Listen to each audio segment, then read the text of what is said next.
Almost there, everyone. Thank you.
Hey, Natalie, how are you?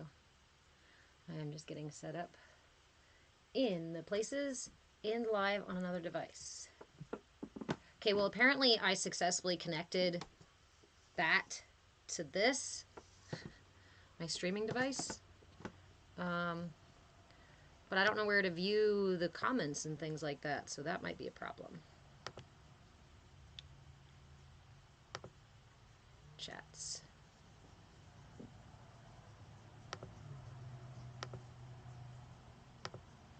Okay.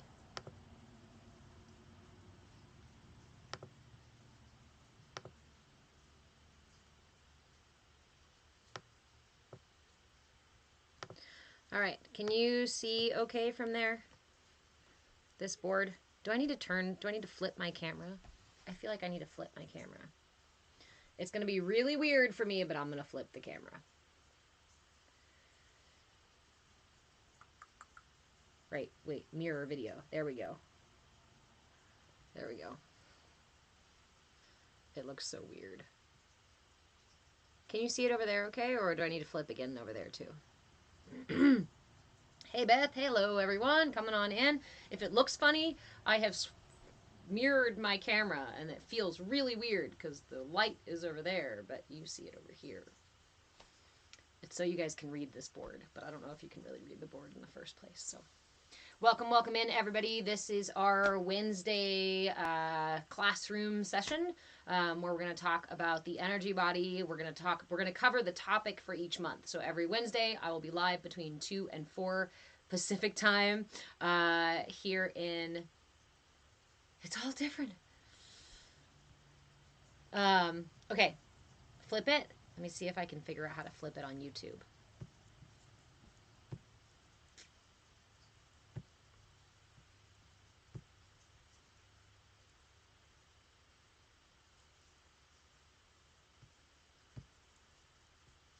And I could really use a tech person.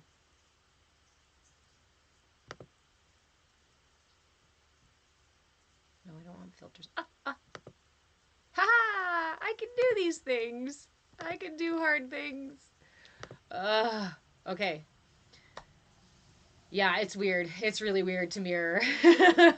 Okay. So hopefully you guys can read that a little bit better. I can move you a little bit closer. Okay. If you guys need to be. But I'm going to be talking about all this stuff, so don't worry about having to read the board. Where am I sitting? Over here. Okay. All right. Welcome in, everybody. Do me a favor and share the live. The platforms don't share my content. It's not divisive. It's not, I don't make them a ton of money because I'm not nickel and diming you guys. I'm not selling shit. I am sharing information. And that's about it. You have the little hand. I actually have several little whiteboards. Hey, Butterfly, how are you? I have several little whiteboards, but they're not big enough for me to write all my stuff on. And honestly, you see this one back here, which is now backwards. Usually I write backwards on the little boards, but this is a whole lot of stuff to write backwards. So I just figured I'd flip the cameras and deal with it. So, hi, dog. Hello. Oh, my coffee. Hold on, y'all.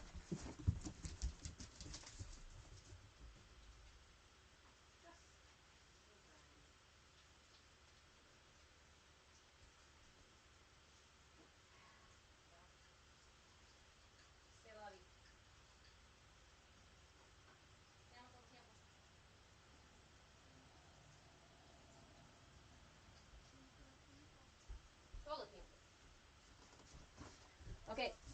I am live and doing my class, okay? If when you get done, if you feel like stomping that laundry, I'd be greatly appreciate it. Okay. I'm gonna shut this.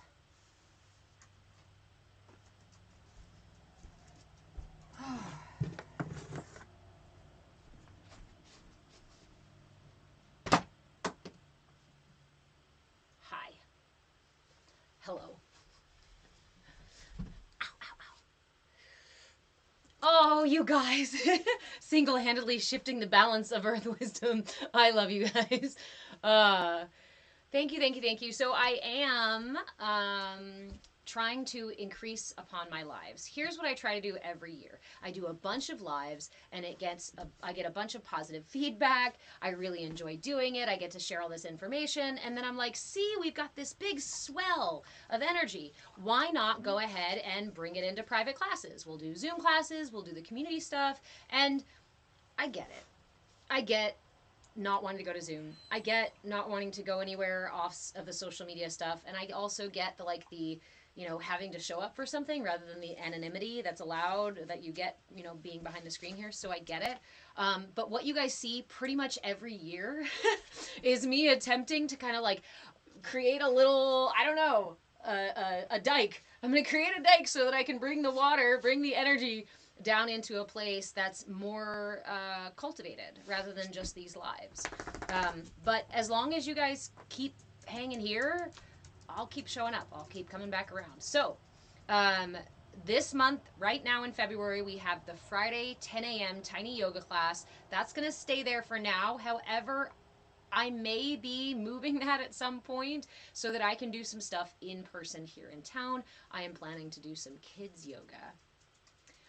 So offering some of those classes in town, and Friday is the day for that. So that might change. I promise you guys, when I make a set schedule, which I probably will have March or April, I will post that at the top of my content. So, hey Larch, how are you? So we have this Wednesday class, 2 to 4 p.m. Pacific time, and then Fridays at 10 a.m. Pacific time, and that's the tiny yoga class. It's a 30-minute gentle flow for everybody in every space, and then we hang out longer for chat and shenanigans. I always try to spend time talking about this stuff on every live, because the most important thing for me is to make sure you guys get your questions answered and get your info there. So, last week's class is on YouTube.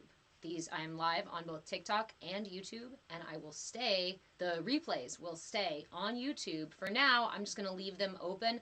I am trying to find ways to create a better, more sustainable revenue through this. I know some people want to poo-poo it. Thank you, friend. But I really believe in it, and I really think that it's valuable stuff, and I'm going to keep being authentic, even if it's a little bit shaky and weird, until we figure out our grounding, our stability here. So all of that said, what are we talking about in February? In January, we spoke about the aura a little bit. I know I didn't put a ton of content out. Again, I'm trying to pick up the pace here. If anybody wants to help me with tech on the background or editing or anything like that, if you have time for it, please reach out to me. I'd really love to offer trade and create even just a small little team of folks working on these things. It would offer me a great deal of relief and allow me to make more content and get the stuff out to you guys better. So even if you have a little bit of time every week that you want to help out and contribute to something awesome, reach out to me.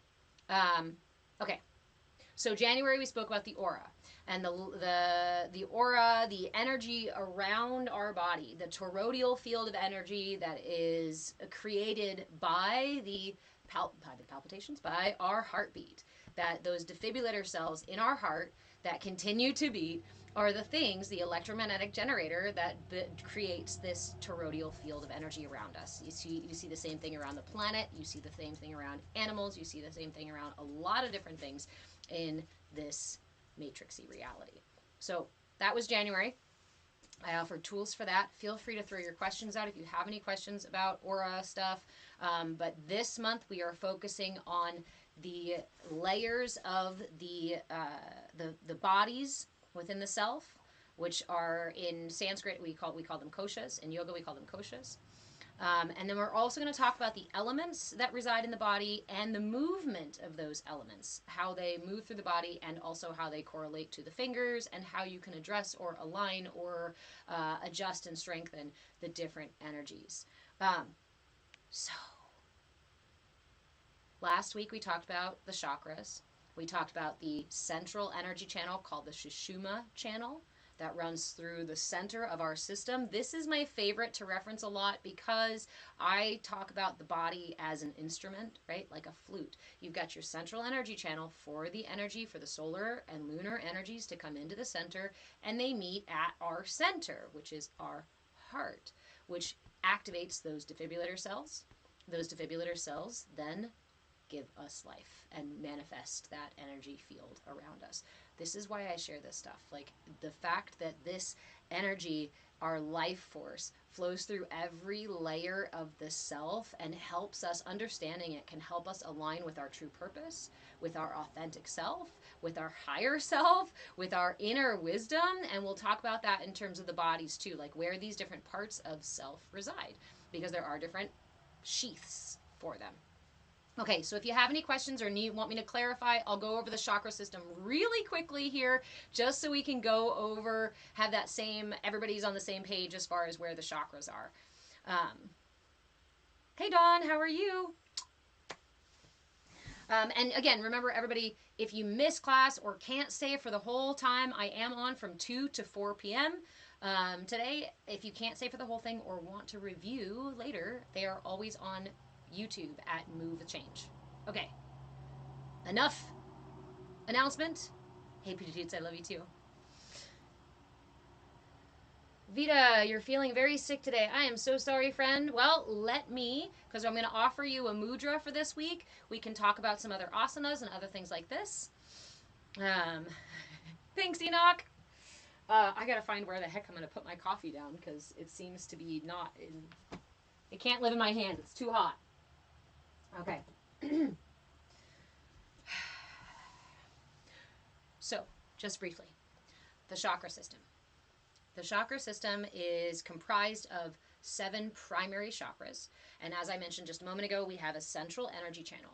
The solar and lunar, or yin and yang energies throughout in the universe, come in through the top and the bottom of that channel. They meet at the heart, and at the heart, they then manifest this toroidal field of energy that flows around our body and the movement of those energy through our chakras. And I just really want to go through these really quick. The root chakra, the Muladhara chakra, it's the frequency of red. When we talk about the colors of the chakras, we're not talking about arbitrary, oh, this one's red, this one's green, this one's blue. The frequency of the chakra, of the energy that moves through that chakra, is the same wavelength as the color. Okay? These things are interconnected, not just random labels. So our root chakra faces down. It's on your perineum. If you're sitting down right now, you're sitting on your root chakra.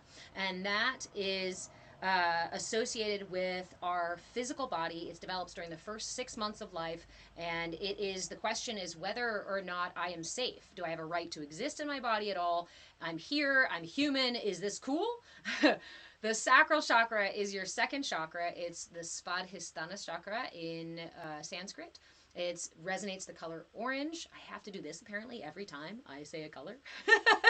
And it is located between your pubic bone and the bottom of your belly button. This is, will the universe meet my needs? This is the place for connection. This is the place for intimacy. And this is the place that rules our reproductive system. The root rules our elimination system, right? And also the legs and the feet. The sacral rules the joints and the water in our system. I'm adding all these things. I keep saying quick overview, and then I'm like, but. I'll quiet the pirates down a little bit. Okay. Sacral develops between about 6 months to about 2 years. The solar plexus is the color yellow. The Manipura chakra. And this one is, as I said, with the sacral one, faces the front of the body, and the solar plexus, the front of the body here, it goes straight out. The back of each of these chakras is directly behind. The sacral chakra, if you put your hand on your low belly, underneath your belly button, and place your hand, the other hand immediately behind on your low back, that is the back of your sacral chakra. Solar plexus, mid back, and located between the top of the belly button and the bottom of the sternum. This is a nice big area in your gut. This rules, this is your center for will, and this develops between the ages of 2 and 4. I always like to say, if you want to see source energy in its full expression, go look at a 2-year-old. They're not bound by a lot of the apprehensions that we develop in our energy patterns later on in life. So why do we see them all big and expressive? Because that is our first experience of, I can do this. I can get up, I can grab something, I can push someone, I can yell about it, I can, whether it's belligerent or not, right? I'm not up here yet, I'm down here. So the ages of 2 to 4-ish. Remember that these things also do develop in their own time in a unique way for each of us. It's not a perfect, once you turn 7, then you're immediately moving to this one, or 5, you're immediately moving to this one. So, Manipura chakra, solar plexus chakra, and then we have the Anahata chakra, your heart chakra. This is located in the center of your chest, and is the color green. It rules our center for compassion. Hey, Rami, how are you? We're just briefly going over the energy body, and we're going to go, or the chakra system, and then we're going to go into the energy body and the koshas and elements in the system. Thanks, friend. That's really cute. Okay, so the back of your heart chakra is where? Between your shoulder blades. Anybody with back issues? Right here.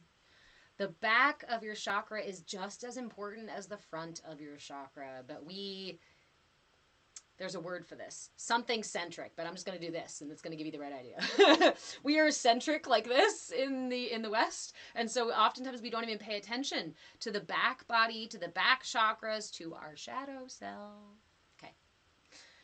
This is my center for compassion. This is the higher states of connections, whereas this is a like family connections, intimacy connections, deep connections like that. This is where we develop friendships, that where we truly start to care for other people and understand the value that someone else has, that naturally resides in them. Hey, Corey, how are you?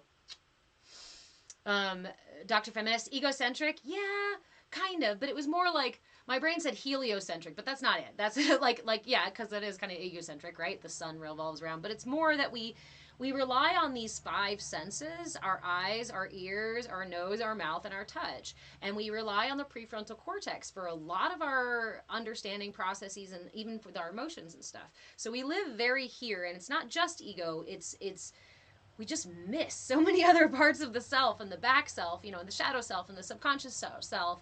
And yes, our science and our psychology and things are becoming more aware of these things and studying these things more and having more information put out. But the information's already there and has been here. We have records of a study of energy work as far back as 1500 BC. So we don't need to reinvent the wheel. We just go find the creator, not the creators of the wheel, but the ones who figured out how the wheel works. Wheels. These are wheels, by the way. Chakra. Chakra means wheel. So, we are at the throat, or excuse me, at the heart. This develops between the ages, 4, so about 5 to 7 or so.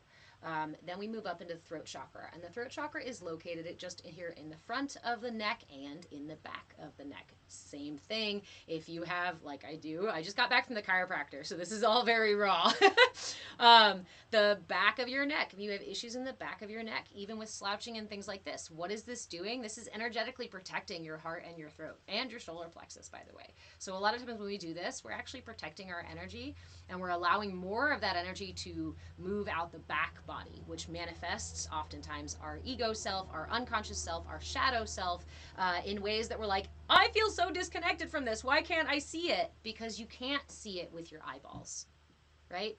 We can't perceive it with these 5 senses. These senses are here to perceive the material world. The higher knowing is a 6th sense, right? Understanding the energy and sensing through the energy body is the 6th sense, and we all have the capacity for it. Let me say that again. All of us have the capacity for full 6 senses to perceive our reality. When we leave that 6th sense out. We are missing the majority of reality.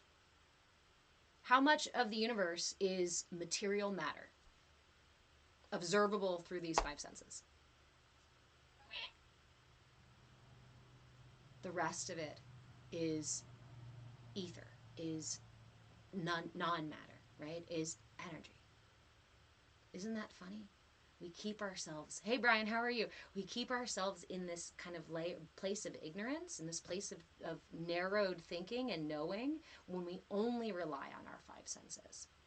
And yet here in the West, we're taught that's all you have. Anything else, ignore it. Okay, so here we are in our throat. This is the color blue. And is responsible, develops between after the age of 7, so like 8, 9, 10, then you're going to move up into like 11, 12, 13, and these chakras start to develop. These develop a little bit more, I guess, uniquely. I haven't found a lot. Cat antics will most likely happen in the back. They're all trying to fit on the window seat. Sorry. Okay. So the throat chakra. The throat chakra rules, yes, my voice, but it also is responsible for my mouth, my ears, as well as my sinuses, and the upper part of the shoulders here, the collarbone, whereas the heart is below those spaces. This is also where I regulate my truth. My ability to speak my truth, and my ability to receive someone else's truth. Front of the throat chakra. If I was going to, that's what we did last time. If I was going to put a pinky on the center of my chakra, again, this is not exact pinpoint because your chakras are not just a singular tiny little spot. They're an energy that moves in and out and can be bigger and smaller depending on your frickin' mood, the time of day, what you ate. This thing moves so much. So the front is here, and the back is directly behind it. You'll notice something. The root chakra faces down, right? The sacral chakra goes directly parallel to the earth through my system, right? Sacral, solar, heart, throat. All of these go parallel to the earth. Then there's my third eye. This is the color purple, usually a deeper purple. We get a little lighter and whiter up into here. Thank you, friend. And this rules, this is my higher thinking, not even higher thinking, higher knowing. This is the place where I connect to beyond these five senses, right?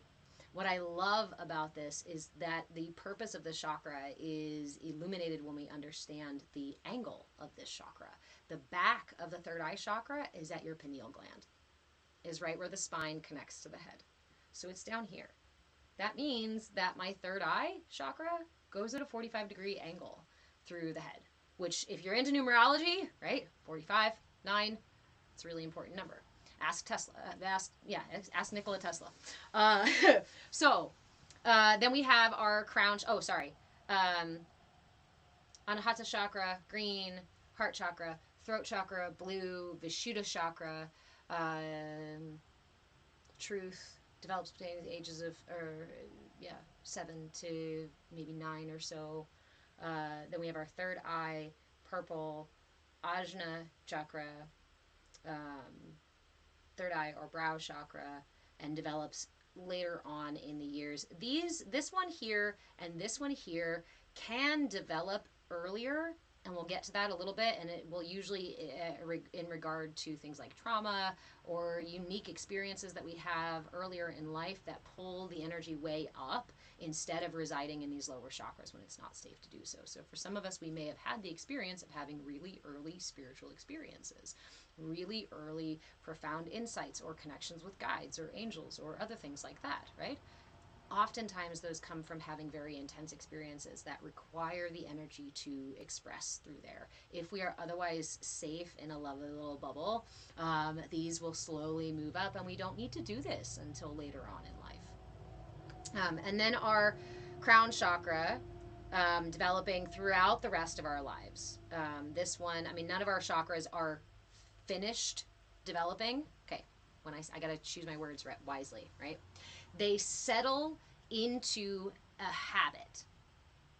They settle into,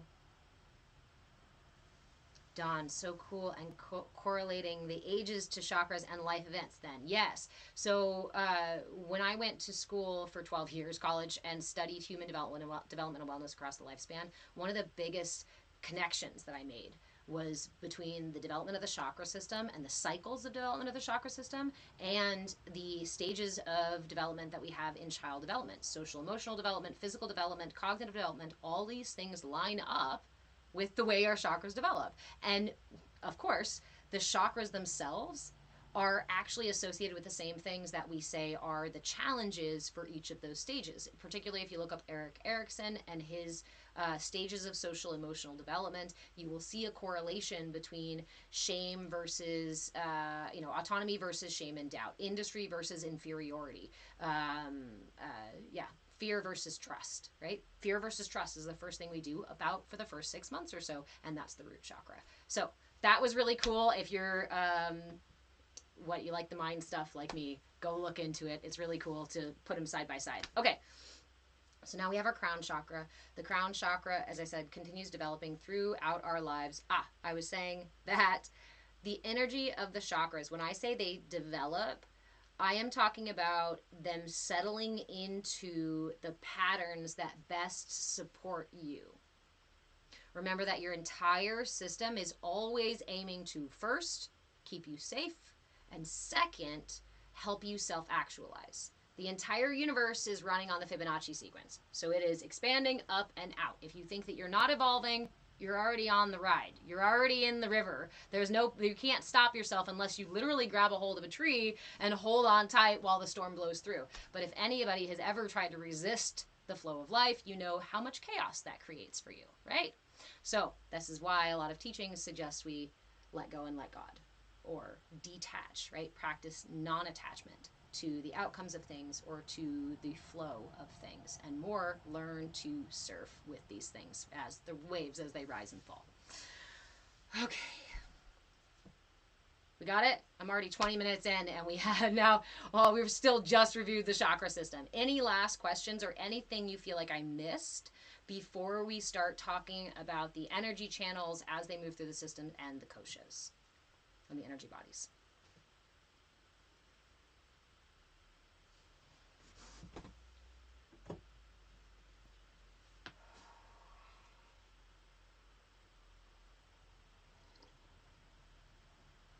As the chakras, as the chakras settle, what I mean by that when they develop, right, is they settle into a habit or into a pattern. Thank you, friend. I do too. This is my tea troll, my coffee troll. These become the fodder. These become the foundation, the most familiar energy patterns that we have. Yes, your ego characters, your personality traits, your beliefs, your emotional triggers, what feels safe and comfortable and what feels totally unfamiliar and uncomfortable. The way that these chakras settle is influenced by your earliest experiences, right? And we talked about these developments. They settle through the teen years. Remember, your brain is not even physically done developing until your early to mid-20s, sometimes later, right? Your body doesn't finish developing until your early to mid-20s. So it's understandable that these things, right, correlate to that as well. No questions from the popcorn stand? I love you guys. Okay. So all of these things are interrelated, so let me see where I'm gonna start. So within the self, we have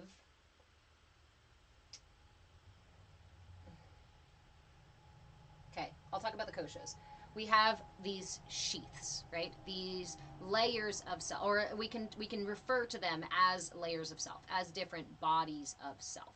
Well, obviously we have our physical self, and here in the West, this is where we stop, right? Sometimes we go a little further to the emotional self when we get some emotional intelligence and things, and we do those things. Maybe we'll work on the intellectual body and we'll study things in the mind. But beyond that, we kind of like, there's nothing more. Well, Vedic science, Vedic yogic philosophy tells us that there is more. So we have our physical body, our Annamaya kosha. I'm still learning my Sanskrit. The Annamaya kosha is our physical body and relates to the. I'm just going to talk about the paths of yoga. Okay, we'll talk about the bodies first. The physical body. And then we have the energetic body. The energy body is the power source, right, for your physical body, for your physical and your mental body. So we have a physical body and a mental body. These things, the mental body is not the brain body, that's the intellectual body. The mental body is actually the innate knowing. It's your somatic knowing. It's your somatic brain, right? My body is wise. In fact, my body has brain matter here in my heart and in my gut. Yes, my body has its own knowing. And anybody is on their healing path would probably go, yeah, right? The body remembers, the body knows, the body. Jello, how do we heal our inner child? By learning about these things so that we can make space for our inner child and we can learn to meet the energy of our inner child. Your inner child, I want to make a note about this really quick, because when we talk about inner child work, we often think we have to go back into our past. We have to dig up our inner child, or we have to like have conversations with our parents about it, or watch old home videos, or like from this place, access our inner child.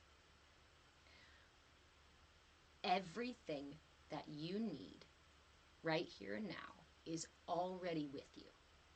Whatever parts of your inner child that are unhealed or damaged or misaligned or scared, these are living in you, in your energy responses, in your emotional responses, in your belief systems, in your body's memory, right?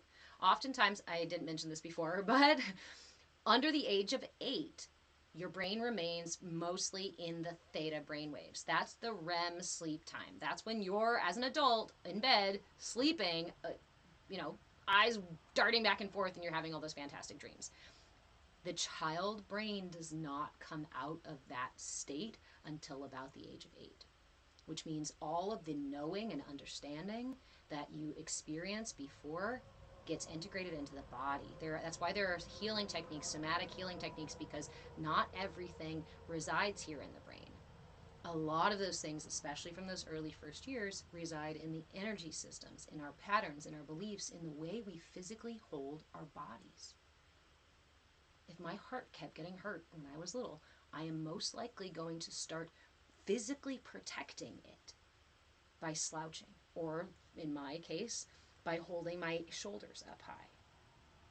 This can create a chronic physical problem because I spend so many years of my life doing this. My body is not meant to do that. My energy is not meant to do that. So it will continue to create pain, discomfort, and continue to harass me until I deal with it.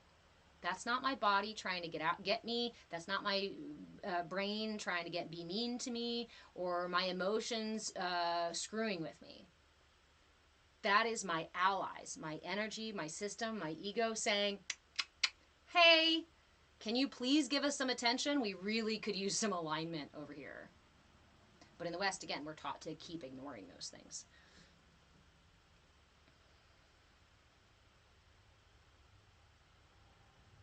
Nella, hey, how are you? Pain. How do I shoot lightning from my fingers like Raiden? Great question. And we will talk about how to create energy work, energy channels, how to move energy. And we did a practice last Wednesday on how to feel the energy that happens between your hands. Ever since I was little, I have been practicing this thanks to my family lineage of energy work. And I've always seen it as energetic charges, as like shocks and sparks and cool stuff like that. But we'll talk about that here in a second as we get to the hands and the elements in the hands. Let me just catch up on a couple of questions here, and then we'll get back into the koshas. Nella, did I answer your question about curious how childhood trauma affects the development of the chakras? That when something unsafe. Let's pull it away from the idea of trauma or abuse or use these words that are really charged or blaming anybody. Let's just say that for my energy frequency, the unique frequency that I was born with, because we're all unique, for me, the situation that I experienced for the first 5, 8, whatever years of life was really tumultuous. And it taught my energy to retract, to find holding patterns, resisting patterns, as well as to then respond by getting really big to try to create balance, right? I got diagnosed as bipolar when I was in my early 20s because of these things. I am now not because of these things, which is why I'm here sharing these things. Lots of things. Thank you guys for the follows. Thank you guys for the gifts. Aisha, sorry, honey, if I'm saying your name wrong. Can certain chakras being closed affect other chakras, or does each sort of operate on its own? They are absolutely an integrated system. They do not operate on their own, and along with the elements and the koshas and the energy bodies, right, and the aura, like all of these things are interconnected and interrelated. They are not isolated, not separate. Again, that's a very kind of Western mentality thing to pull these pieces apart. And the reason I love working with the energy is because it brings all of it together. However, I want to play a semantics game really quick. I have not found anybody ever with a closed chakra. And it's important to choose our words wisely because we are sending the messages to our brain and to our body that tell them, that send a certain energy. If I say it's blocked, it's closed, it's ruined, these are very different messages. And yes, it's a subtle difference, but it's important because we're talking about the energy, right? I've never seen a closed chakra. We can talk about them as deficient or excessive. We can talk about them as weak or strong. We can talk about them as big, right? Expansive or contractive. Whatever words work for you, but I suggest letting go of the closed because it's not closed. And even moment to moment, right? If I'm in a certain situation, my heart chakra may open up really big, and at the same time, that energy that moves through my heart chakra may need to come from my solar plexus. This is my center for will and control. This is my center for compassion and connection. If I am in a situation where I am, let's say, holding space for somebody who's going through something, I am going to intentionally or unintentionally, as we may do just by habit, open the heart chakra. My system is a finite system. I only have so much energy to work with. I can and am connected to the universal source of energy, and I can tap into that, which is ideal, right? But if I'm working with my system only, which most of us are because we're not aware of these, then what I'll do is open this heart and depress the will. Because I don't need to push and affect my will on somebody else. I don't need to, thank you, friend. I don't need to, be overbearing in this situation. I have learned that the best way to be compassionate and hold space for somebody is to pull that energy from my solar plexus and put it up here in my heart chakra. Now, when I can develop that and maintain a better connection, a stronger connection to that source energy, I don't need to use my own energy to do that. I can stay in a balanced state and open this for more of that universal energy, source energy to go through, but we'll go through those things.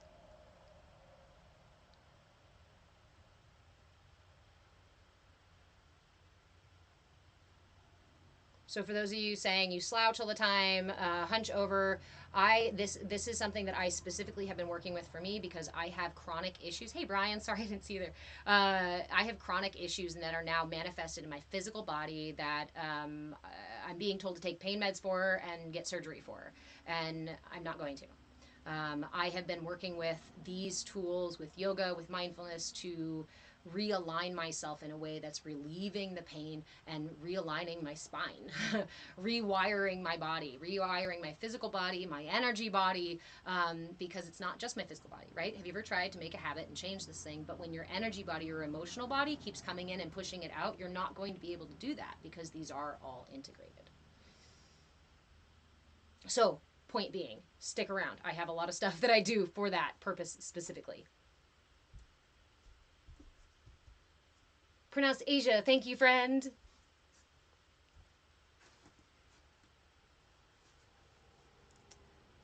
Joshua, going through a similar thing at the moment. The professionals say I suffer from mania and BPD. I never encourage anyone to turn away from what any professional is telling you. I am not in your body. I'm not in your life. I am not your personal coach. If you want me to be, we can talk about that. I do offer coaching.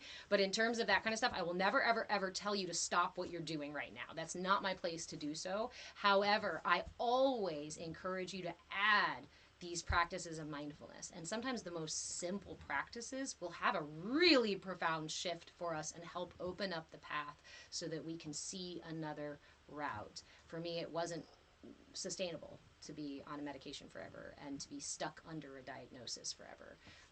And even still, I'm defiant. You can't diagnose me. You can't keep me down. I will not fit in your box. Yes, son?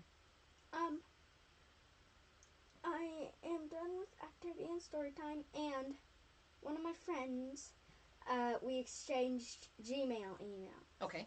So you might just see a message. Oh, okay. All right. Thank you. I said hi. Okay. Hello. All right. I'll just try not to pay attention to your emails back and forth. Okay. I am teaching though, and I have a very limited class today. I have a little more than an hour, so if it's important, go ahead. This is not important. Just something that I really want to see. Okay, real quick. Can I have one of the new cookies? Yes. Thank you. Yeah, just one. Okay. Okay. Love you. Love you. Okay. Let's see. Jello, I wish we could hang. I need you. You know what, friend? Come and join us in the Discord. Go to my Patreon page, patreon.com/move with change. I am Move with Change. Everywhere that I hang out on the platforms and whatever, I am Move with Change. I'm the only one there. Patreon will give you a free link to join our Discord, as well as offer things in the shop, coaching by donation, as well as coaching membership levels, as well as donation membership levels, just to help me keep the lights on. Because like I said, this is all me doing this and sharing the information because I feel like it's fucking important. And every time I try to stop, everything kind of slows down in my life. So I'm like, okay, universe, sources keeps directing me back in this path. So we're going to keep doing it. We're going to keep chugging along. But you're welcome here. This is a community, right? Thank you guys for the follows. Jadette, I'm in Ayurveda school right now. I am, I enrolled 2 years ago and then had to quit because of doing this stuff. And I'm considering going back again. You want to send me a message because I'd love to hear about your program. I'm looking at different programs right now. Nella, does each chakra build upon the other from the root to the crown? In our initial development, yes. And when I say that, right, as these chakras development, imagine the infant coming in with basically a big open energy channel, and source energy is flowing freely and openly through this instrument. It's singing this really beautiful angelic song because it's a pure, relatively pure being, right? We do have our DNA memory, so there are going to be some things already ingrained into the body and into the energy when we're born. And then the first 6 months of life, we develop our root chakra. The energy does go up that way, yes, as we develop through those years, through the different chakras. But as I said before, sometimes if something really scary and dangerous happens to my root chakra, that stage of development, my energy may jump to my sacral a little early. If I still can't get my needs met and I'm still in fear, or I'm still not being, energetic expectations not being satisfied, I might move up into my solar plexus even earlier. So there is a lot of flexibility to this. Like I said, it's not a cut and dry sort of thing. We are each unique, and we build based on our environment, our inner and external experiences that we are going through.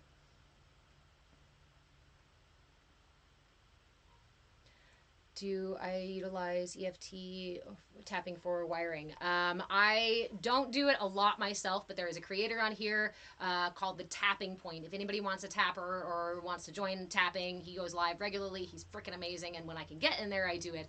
I do a lot of just mindfulness for the rewiring of it, and a couple different practices.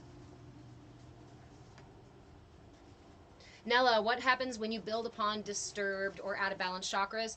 I like to put it simply and say when your scales are tipped, the measurement will always be out of balance. So if my heart chakra is regularly out of balance and then I try to activate my throat chakra, it's going to be harder for my throat chakra to balance. Remember, this is about truth. This is my center for expression, being able to speak my truth, receive other people's truths. If my heart is out of balance, or let's say it's deficient, it's got a lot of energy in here, but there's a lot of that energy coming out of my solar plexus. The way I speak is going to be more controlling, more affected by my solar plexus versus being affected by my heart. So these may go out of balance because we're out of balance down here. If my root is out of balance, that says I don't feel safe in my body, everything else is going to possibly be out of balance. Now, that doesn't mean that you can't have a big, hearty heart chakra when these lower things are out of balance, but it's not going to be a fully balanced, aligned, and I should say tuned system. Badass Blind Woman, you ask, how can we get that to that heart chakra to work for us and also for others without depleting our own energy? I have a meditation I call the tethering meditation, and it is my favorite way to connect the yin and yang source energies into the heart. When I talk about our energy body, right, my energy body itself is my energy field generated by my heart. This is a finite energy. If you and I are interacting with each other and we're relatively disconnected from our grounding or from our God, source energy kind of thing, then you and I are most likely going to start pushing and pulling from each other's finite energy body. That creates a problem that we call codependency. It's not how we're intended to share and exchange energy. So the most important thing we do is to fortify, to strengthen the connection in the heart, in the crown chakra and in the root chakra, and be able to open those channels so we can bring it into the heart. Okay, I'm doing my best to catch all the comments, but I may have to move on so we can actually get to the koshas here in just a second. Eli, have a great day.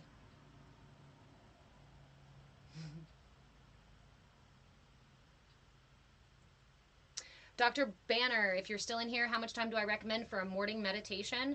I always suggest starting at the easiest place that you can.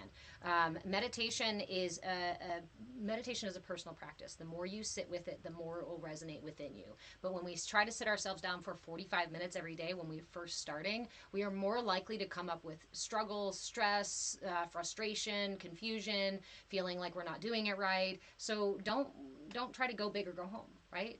Start right where you're at. My favorite suggestion is to set your alarm 5 minutes early in the morning and then hit a 5-minute snooze. And for those 5 minutes, just listen to your breath. Just scan your body. Just notice the light coming into the room. Maybe the speckles of dust floating in the light. Okay? Notice the way that your eyes feel, open or closed. Notice the degree of your energy body in your mind or in your heart or elsewhere. Just be present with yourself for those 5 minutes. You can start there. It takes just 5 minutes for energy to circulate through your system. So when we're holding a mudra or doing breath work, 5 minutes is usually the bare minimum that I suggest. Now, if you can't do 5 minutes, do 3. The point is to show up every day. Don't start with majorly complex practices. Don't try to be a master from day one, right? Start where we are and invite meditation instead of trying to chase it down. You chase meditation, you're never going to catch it. Invite. Create a space for it to show up for you.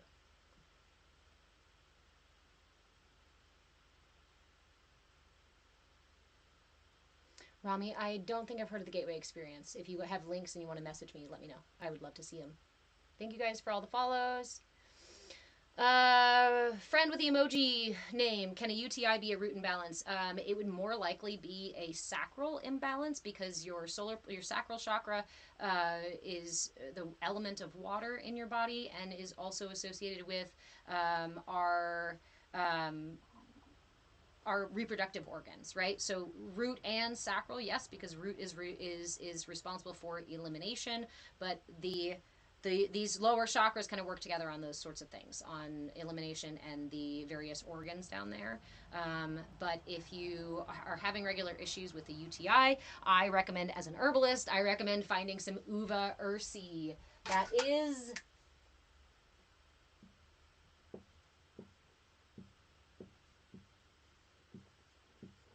uva ursi. It's an herb that you can take for UTIs. It's the only thing I use for UTIs. I don't use cranberry juice. I don't use any of those other things. If you want to do this, if you want to send me a message, if you want specifics on how to use it, I'm not going to do that here on the live just because I'd rather one-on-one, right? That's how I work best for those kinds of things, stuff and recommendations. But please send me a message and I'm happy to answer more questions about it. I'd be happy to give you the protocol for how to use it. But for collective responsibility, I'm not going to make those suggestions on a live. Thank you, friends. Okay, I'm almost there. Little Winter, how do we do the tethering meditation that I mentioned? I actually have a meditation on Spotify for that, the tethering meditation. If I'm trying to think of where else I have it, I might have it in a. I don't want to do that meditation today because we're already really close to our hour mark, and I only have 2 hours to do class today. So I'm trying to get through questions really quick, and then I will refocus. I promise. Okay. It says 15 messages. And then, blah, blah. Hi, Glitterbee.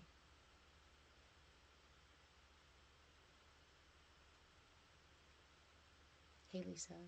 Jessica, what would a panic attack issue be? It totally depends. Panic attack, anxiety, depression, these kinds of things can be various places in our body, but primarily a panic attack or these kind of energies, racing thoughts, obsessive thoughts, right? Aggressive thoughts, fast heart rate, all of this happening in my body. This is way too much air element in the body. So you want to balance air is one of the first things that you'll want to do.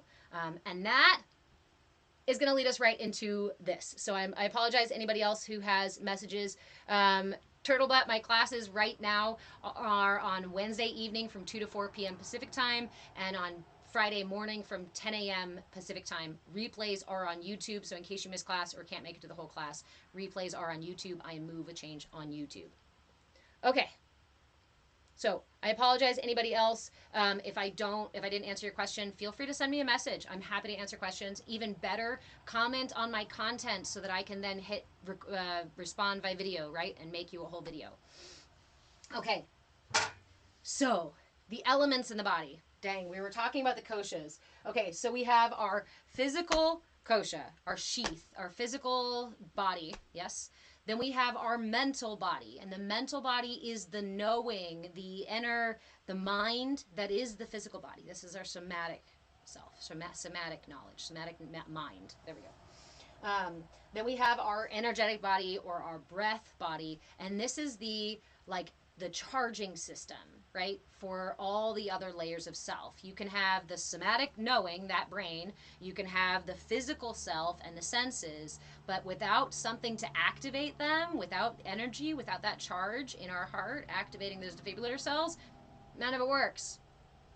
From those three connected, we then get our intellectual body and our bliss body. So the bliss body is the higher states of self, right? This is when we're in the middle of meditation and we've set back from all of our senses and we're experiencing everything as just kind of one thing moving around. We don't always have access to our bliss body. In fact, most of us are not living in our bliss body. Many of us are living in our physical body and in our intellectual body and in our emotional body. But sometimes our emotional body is the thing that's going to push and pull and pull us around and make us do things, right? And that's, the emotional body, the energetic body, these are the patterns that we develop in our lives, from those early experiences, the patterns that settle into our system, settle into our energy body, and that's where our emotions and stuff come from. So there are 4 different ways that specific types of yoga that you can use to address different bodies. And I just want to briefly mention them in case you're interested and you're like, oh my God, I really want to connect to my bliss body. I really want to connect to my intellect body, or I want to balance my, energy body, or whatever it is. So physical body, seek hatha yoga, physical body. Your bliss body, seek karma yoga. Seek karma yoga. The energy body, the emotional body, seek bhakti yoga. The intellectual body, seek Jnana yoga, and the mental body, the one, our somatic memory, this is Raja, right? So I learn with Raja Yoga to manage the energy patterns in my physical self, in my somatic memory, and I learn to manage these things to find balance. Um, Jnana Yoga, I study the scripture, I study the information, right? And these are not, uh, you can spend an entire lifetime on one path if you'd like to. But in my understanding, if we really want to integrate the full self, we want to address all the layers of self by finding our way through all of the paths of yoga.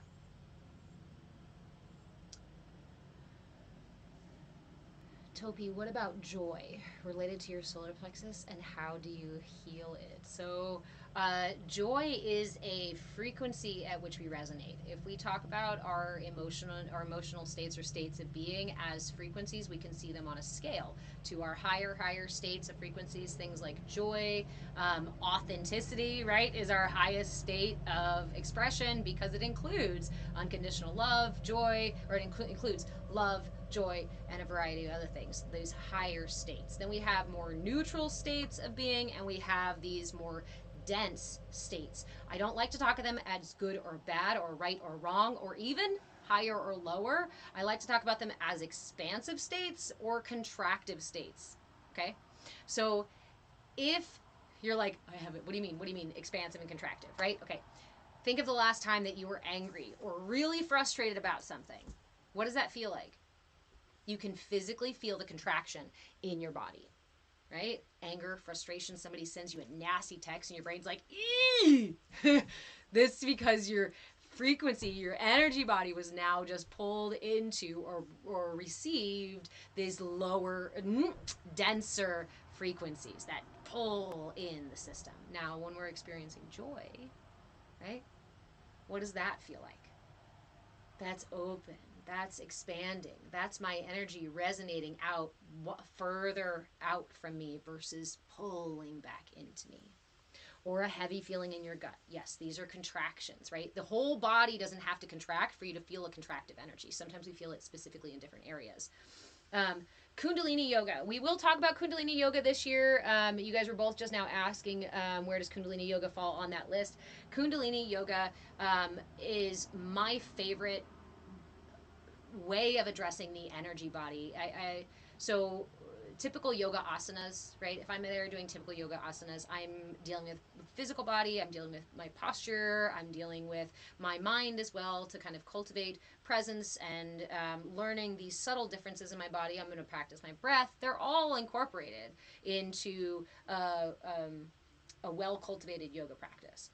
Kundalini yoga acknowledges that the energy body is the way to address all of these different layers.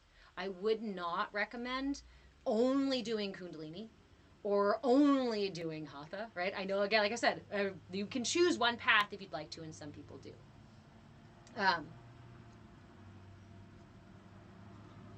So Kundalini is the understanding that energy affects all different layers of the self, right? That it is literally the life force for our systems and teaches us how to fortify that and use that energy to clear our channels. Yes, employing breath work and asanas and focused practice and things like that. I do a yearly Kundalini Kriya. CJ, you want to learn more? Hang out. I was just talking, last week or the week before, about possibly creating a Kundalini yoga class. Now, as I said before, if I do create and offer a Kundalini yoga class, it will have to be on Zoom. I'm not going to offer it online on lives like this because I want to be able to cultivate a space where we can be more mindful. Kundalini yoga is something to take with a degree of seriousness because there is a reality that you can cause yourself unbalanced states of being, even through yoga, even through meditation. You can create unbalanced states of being. The chair yoga class I offer online here on the lives is a very basic, simple, like it's probably not going to cause anybody any major imbalances. But when we're doing Kundalini yoga, that's something that I'm going to have to take into the community space, into our Discord, or possibly even into Zoom, so that we can practice with cameras on and I can be more of a mindful teacher versus the way that it is here. Okay. But stay with me this year because we're going to go the whole 2025. We're going to talk about all the layers of the self, the energy body, how they interact. I'm going to be offering tools every single month. I am really trying to get the content out to you guys. I just feel very thwarted when I try to create the content. I like to do this instead. So again, I will say it one more time. If you want to edit, if you want to go through these classes and help me pull pieces off and create content that we can share, I would be eternally grateful and I'd be happy to trade services for that. So thank you guys for the follow. Okay.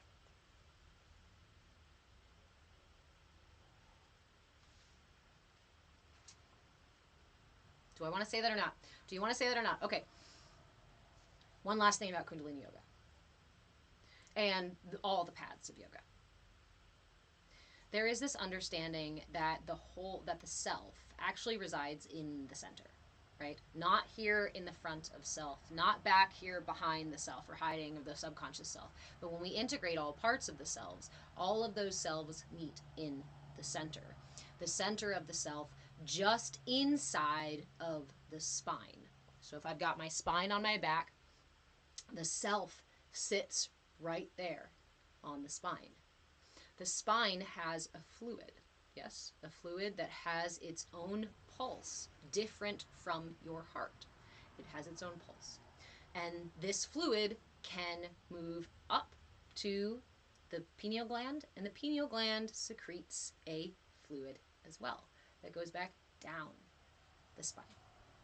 There are stories, there are accounts of yogis who have reached such states of integration and being that they can access this life force to the degree that they can intentionally turn it off as well as on.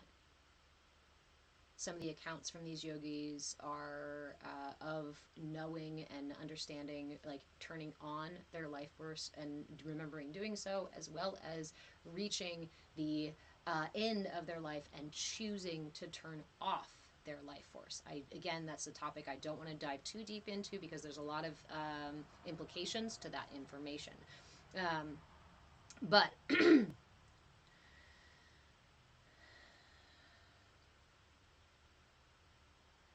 yeah. Pain. Qigong guy can start fires with his hands. We can talk about the superpowers that yogis can cultivate. You can absolutely cultivate superpowers, things that we would call superpowers. And there's everything from levitation to the clairaudient, clairvoyant, those sorts of things. Smoke and fire from the fingers. You've heard the stories about yogis being able to sit half naked in the snow and warm a wet blanket, right? There's a lot of ways, as well as cessation of the need for food, water, sleep. This is what we see in the story of the Buddha sitting beneath the tree for so long because he reached a higher state of being where he no longer was attached to the needs of the physical body. Again, I want to be very careful about sharing those things on live because it's very easy for folks that are imbalanced and seeking healing right now, very quickly, all of it right away because we feel afraid and we feel uncomfortable and maybe we're in pain and we've been in pain for a long time. So we want to jump really deeply or really far from where we're at. And like I said, I will say it again, you can absolutely hurt yourself through these practices without being mindful. So start with 5 minutes every day. Start with your breath. Start with just talking to people about these topics. Start by studying these topics. Start by listening to podcasts. Start by simple, basic movements on your mat or not at all. Last thing, I promise. Brian, you're the only one who can't say Deborah without doing a Ray Romano impression. Well, that's why I go by Deborah. So we'll fix that. Okay. Son. One Yes. last thing, promise I can keep this one. Okay. Can I search up something because I've gotten all my homework done? How many pieces of homework did you do? 4. Good job. Can you put the dirty dishes or the clean dishes away? And then yes. Thank you. You're welcome. Are there any clean dishes? Okay. Okay.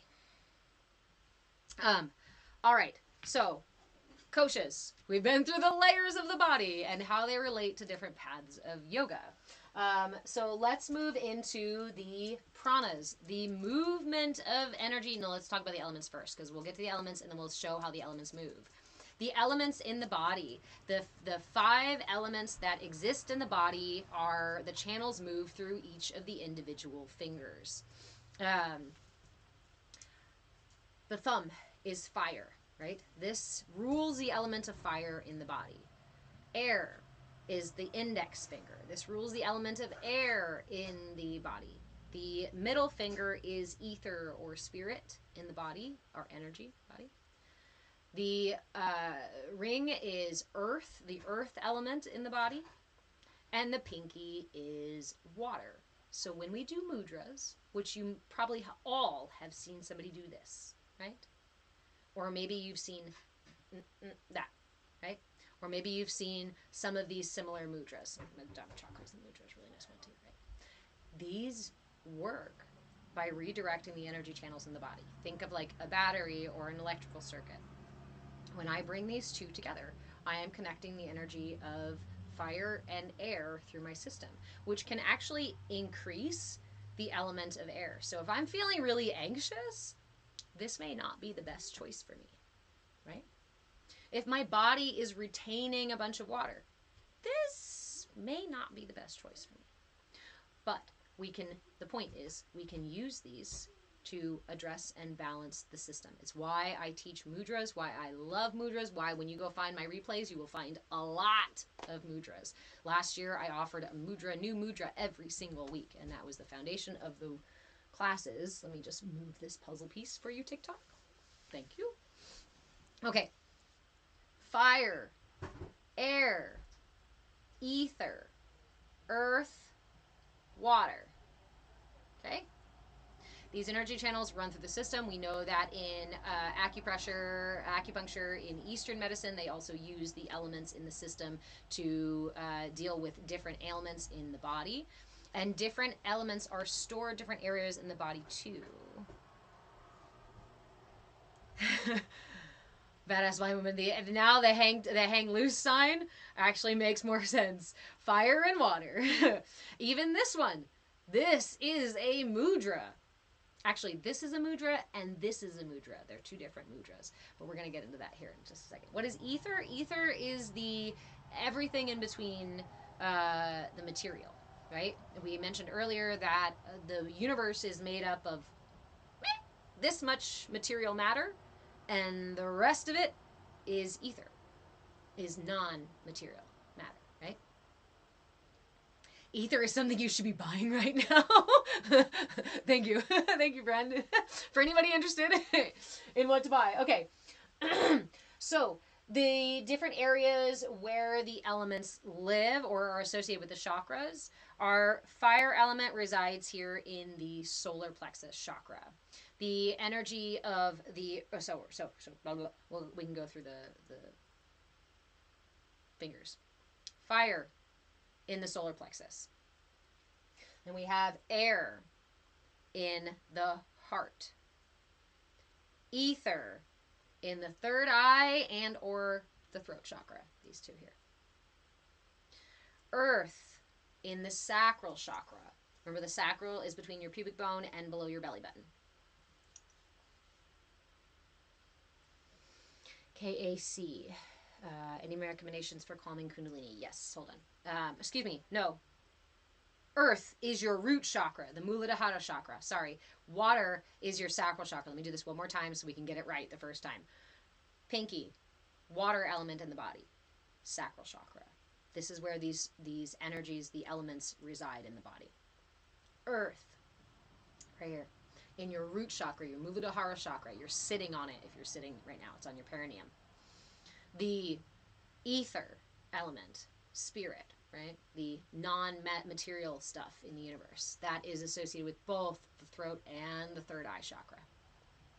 The element of air is here in the heart and is also held in the lungs, right? The heart rules the lungs as well. Fire in the solar plexus. This is our center for solar energy. This is fire. All right. So now we're going to talk about the different movements of these energies and how they move through our systems. So KAC, you're asking any recommendations for calming Kundalini? I may have progressed a little bit too far. Grounding practices. Grounding practices, one of my favorites is just the visualization of sending roots down into the earth. I highly, highly recommend that when you do this practice, you really take your time and imagine. If you can't visualize, then imagine, then focus on the other senses that you can perceive of this energy moving down into the earth, of your roots moving down into the earth, whether it makes a sound, whether you hear, whether you smell something or taste something. Thank you, friend. As you're focusing on your roots, don't worry about anything else. Just sit yourself down or stand up if you'd like to. Sometimes I do it laying down. And send those roots with intention. Your intention and your attention are the things that make it really fucking powerful. If your intention is to ground yourself, but your attention is somewhere else, you're not going to be giving it the full energy it deserves, right? You're not going to be getting the full experience. So aligning your intention to root down and balance that Kundalini energy. Keeping your attention on it. Anytime your attention wanders off to worry about something else or distracted by something, just bring it right back. Sometimes it's like herding cats. Our brains can be very busy, especially if we're new to meditation. Focus on those roots. Visualize, if you can, or just set the intention to send those roots down through every layer. Right now it would be through my seat, and then through the carpet on the floor, and then through the wood underneath, and then through the foundation of this house, and then down into the first layers of the earth, and then deeper into the deeper layers of the earth, and all the way down to the core of the earth. I love to go down and find that hot, molten, red core. Allow your roots to tap into that, and then imagine that they begin to pulse. As they pulse, you will almost definitely feel this pulse occurring in your lower extremities, if not all the way through your body. As long as it's comfortable, stay with it. If it becomes uncomfortable, pause the visualization and take a few deep breaths. Make some space, open up the lungs, and then come back to it. If it's just too intense, wait until tomorrow and come back again. No, this is not a no pain, no gain place.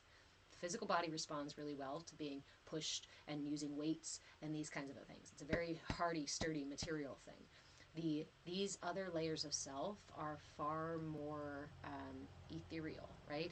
I always imagine them like spider webs or dust in the air. If you come in swinging, you're going to disturb the space. And honestly, if you come in swinging and forceful and demanding and shaming yourself or judging yourself, your inner defenses are most definitely going to stand up and say, you're not allowed. You're not allowed in. You're still coming in like an asshole. There's no way I'm letting you in. Okay? You have protections. You have boundaries that your energy has set up for you to keep you safe. And you can trigger them by going into your inner self with that same kind of force or energy that your body's trying to protect you from. Okay. So sitting with that, pulling the energy from the core of the earth back up into the body with that pulsing. And just really allow that to fill your body, allow it to warm your body, allow it to confirm for your brain and for your somatic brain, right? This brain and that brain, that look, I'm grounded. There is also an apana, a downward flow of energy. It doesn't all have to be prana. It doesn't all have to be upward flow of energy. Thank you guys. These segues are perfect. Here I am getting off topic just to roll back around to topic. Okay, so we have 5 different directions of energy through our system. Prana, which probably most of us have heard of, right? Prana is that upward energy. It's the energizing energy. We can feel and experience each of these energies. Thank you for the follow, friend. We can feel and experience each of these energies, and we can sit through a couple of different practices here in a few minutes too for these. What about the crown chakra? Is that all your energy fingers put together? I think somebody else asked about the crown as well. Yes. So your crown chakra is, we talked about, okay, I love you guys. There is so much information here. I have literally spent nearly 40 years, because I'm 40 now and I didn't spend my entire life, but maybe I kind of did as a young kid. Anyway, I have spent a long time going through all this information and trying to figure out how to put it into like a concise, like point A, B, C, but my brain apparently doesn't work like that. So I need you guys to ask me the questions so that the pirates can bring the information forward. Last week we talked about the nadis, the minor energy channels that run through our system. We have that central energy channel, the sushumna, that connects the crown chakra with the root chakra. These two chakras are the only ones that point up and down in your system. They are the openings to the central energy channel, the part that I like to call the flute, right? You've got this piece, then all these other holes that we play are a unique song, and then this one, right, to communicate the music, the notes, whatnot, to our higher self, from our higher self, and beyond, and to our subconscious self. Within that system, we have a system that I like to call pulleys. These pulleys, these nadis, in Sanskrit, are the minor energy channels, the solar and lunar energy channels in our system. Your right side is your solar energy channel, is your yang energy channel. This is my prana energy. This is my rising up to meet the day energy. I can fucking do shit energy, right? This is my, oh, thank you. I can sit and receive something. I can rest. I can recuperate. I can receive versus give or do, right? So the nadis follow these. Thank you guys. The nadis follow these energies. So all the chakras from the third eye down are interconnected with these pulleys. The crown chakra is not. So the Pingala, your solar energy, and the Ida, your lunar energy, imagine the way that these pull. Okay? Remember, these are wheels. Chakra means wheel. Chakra means wheel. So if my Pingala, the energy goes up, and this one goes down. Let's be little engineers, energetic engineers right now. Visualize this for me. Your right side goes up, the left side comes down. Which direction does my third eye turn? To my left, right? If there's a wheel here and I've got two pulleys, it's going to go whoop, it's going to turn it to the left. That tells you this is a lunar energy in the front of this chakra. Now these pulleys go around each chakra, interlace between the chakras, and continue to go around each chakra. This is really hard to do accurately. I've been trying for years to get it around. So because of these nadis, because of these energy channels, the wheel of your third eye turns to the left, meaning a lunar energy, a yin energy comes out to the front, or is experienced in the front of the chakra. That means that my throat chakra, my Vishuddha chakra, turns to the right, which is a masculine energy. Now think about this. This is my receptive energy, right? This is my third eye, ethereal space, lunar, higher knowing, whatever. This is a physical exertion. Yes, there is a receptive piece to it. All chakras have a reception and an expression, right? So an imbalanced chakra could be one that's really, really, really, really, really expressive without receiving a lot. If we're wondering if we're heavy in masculine energy or heavy in feminine energy, or we feel imbalanced, check these things. If I am chattering away here and not saying much, and I can't seem to manage my throat chakra here, I'm probably not receiving the feminine energy, the yin energy that balances out the masculine here in my throat chakra.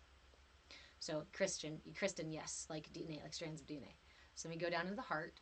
And since the pulleys of the nadis are going around each of these wheels, lunar, solar, lunar. Again, receptive. And then we go solar. My solar plexus, literally my center for the push out, the will. I am here, I am loud, I exist, and I'm allowed to fucking interact with the world. That's what this says here.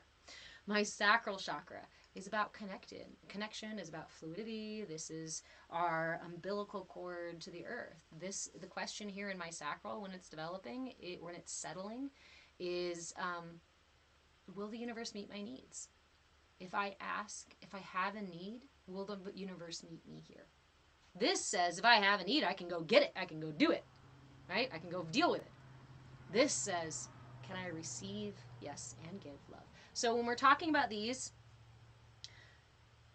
in the front being, so that means that both, sorry, your question was about the crown chakra. That means that the crown is both solar and lunar energies. The root is both solar and lunar energies because energy comes up and out through both of those channels. But a lot of times when we talk about just the crown and the root, we're going to call the root our lunar energy because it's our grounding earth energy, and we're going to call the crown our solar energy because it's the it's the yang energy that's coming from source, right? The material manifestation up through my root and the ethereal manifestation through the crown. Okay. Yeah? Okay. Ooh, Matt. Do the root and crown chakra feel a magnetic pull to the earth and space? Great question. These are our magnetic poles, just like the earth. Just like the earth. There are magnetic poles. Which now you just you just get excited, the pirates in my head who are all like, but wait a minute, can't we flip our poles? What happens if our poles flip? Hold on. I don't know. We're not going to go down that road right now. Monkey brain. So, as we're getting started talking about the way that energy moves through our systems, right? We just talked about the nadis. We talked about the energy coming in through the root and the crown. Thank you, friend. Into the heart and manifesting our physical toroidal field, our finite source of energy. Where is infinite source energy from? Outside of you. It's what makes your defibrillator cells do their job, right? And then this electromagnetic field creates the energy that is my resources of energy in this lifetime. This is my finite energy body that is born with me and will die with me, right? And there is this piece, we call it the God spark. We can measure it when somebody dies consistently. Every single person who has ever been tested or measured for this, there is like a point something percent. It's a really small thing that disappears, that is unexplainable. It can't be measured in the water of the body. It can't be measured in the organs. It can't be measured in any of the other things. It's always this one little piece. So that, to me, is the seed of consciousness, right? That lives in our hearts, that is activated by the solar and lunar energies, yin and yang energies of this dualistic universe that we live in, this matrixy reality that we live in. The integrated energy is that source energy. Rami, I have always tried to turn my third eye wheel to the right. I would be curious, now that we're talking about it turning to the left, if your experience is different, if you might sit with it and turn it the other way. Rami, because Jesus said, throw your net to the right side. See, I see that as a right. This is also my solar energy. My right side is my solar, my active energy. So instead of turning my lunar energy towards the right, this would balance out. My intuition balances out my action, right? But let me know, because again, our experience is based on how our energy bodies are balanced. If we're very heavy in yang energy and masculine energy, it may be difficult for us to truly sit and feel comfortable in that lunar energy space. So that said, the back of each of the chakras then is ruled by the opposite. So the back of my third eye chakra is at the base of my skull at my pineal gland. This is the solar or yang energy. This is also where the Christ oil exists. This is also where the connection of Kundalini energy, the snake, the coiled feminine energy down at the bottom, that then lifts up to meet the pineal gland, to meet the Christ oil that then comes back down through the spine. See how these things are all interrelated and intertwined? Okay. That's what really helps me understand this stuff as profound truth. as I've spent so many years exploring these things, because I just find them again and again and again and again confirmed. Thank you, friends. Again and again confirmed in my life and everywhere else in the universe, right? If you're into the esoteric, sacred geometry, numerology stuff, you know, right? That these numbers, these things are all interconnected, and my sunshine is now taking over my board. So let me know if I need to move. Okay, so now, for real now, we're talking about our energy flow, the way the energy flows in the body. So we have pranic energy. The term prana refers to the upward energizing energy in the system. TJ, I am not in the Wisconsin or Minnesota area, but I have moved around and traveled a great deal all of my life, so it is not surprising. We may have met other places, and I also have doppelgangers, I hear. So, but I'm not sure if I exist or not yet. So I could be just a figment of your imagination. So we got prana energy, up, up, up, up, up.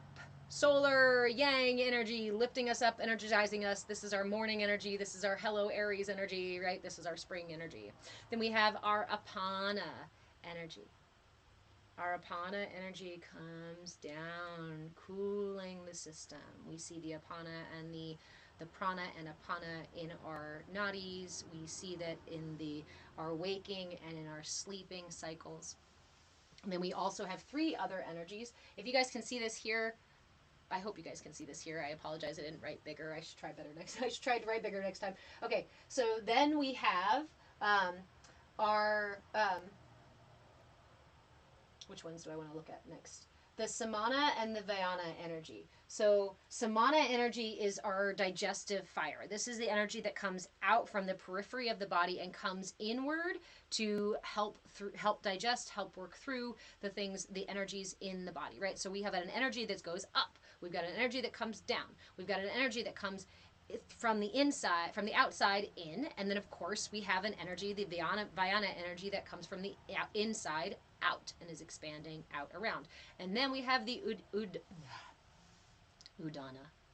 I'm still learning Sanskrit. If anybody knows Sanskrit or knows a great resource for learning Sanskrit, I would love to connect with you. I really love the sound. I really love the language. I just need somebody to converse with and to practice more with. So reach out if you do know. So the udana energy is the integration energy. This is the energy that moves all through our systems, all around. Not udon, not udon noodles. Yes, this energy noodles all around through your entire system. In integration, this energy pulls everything together, interacts with everything in our systems. So then the udana energy, the integration energy, it lives in the throat chakra, is rooted in the throat chakra. Our pranic energy actually rules the head and the eyes and this upper area here, eyes and sinuses. That's our prana, comes from here, pulling the energy up through our systems and up through the crown. Then our apana lives in the Muladhara chakra, in the root chakra. It's our downward flow of energy. If you want to, somebody asked about magnetic poles, okay? My pranic energy is magnetized by this crown chakra to move up and out. My apana energy is magnetized by my root chakra to pull down out of my body.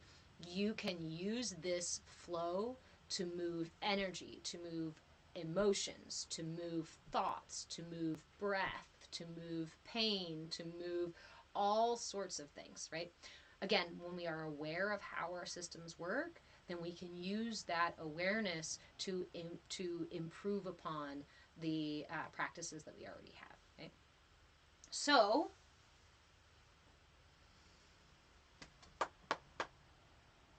I wanted to offer a mudra for this week. I have a mudra that balances our solar and lunar energies. This mudra is called the chonmukha mudra. Chonmukha mudra, excuse me. The chonmukha mudra. Chonmukha mukha. Say that twice. Chonmukha mudra. And it's done like so. You just bring all your fingers to touch your thumb, and all your fingers to touch your other thumb, both hands. Place the left one facing down and the right one facing up. like so, right? Left, lunar energy, apana energy, down. Right, solar energy, pranic energy, facing up. This balances both, and you hold it right here in front of the solar plexus. So if you guys would like to join me, we will sit for 5 minutes. Why 5 minutes? Because it takes 5 minutes about for our energy to circulate through our systems. And I'd like you to sit with these 5 minutes, really cultivating your intention and your attention. So my intention, our intention for these 5 minutes is to just experience the movement of energy through our system, to experience this mudra. If you have a different intention that you'd like to set, feel free to do so. I encourage you to keep it simple so you're not setting a high expectation. And then we'll sit for those 5 minutes. Anytime that your attention wanders off and you think about what's for dinner, or you worry about the shit you said to somebody yesterday, or the dog's barking in the background, or something else, whenever your attention looks away from your intention, it is your responsibility to realign it. Yes, please don't use the mudra while driving. However, their replays are on YouTube at Move with Change, so you can come back to this practice. It's the last 30 minutes of class right now, so you'll know where it is. All right, let me grab my handy dandy little timer. Let me move my coffee off the floor.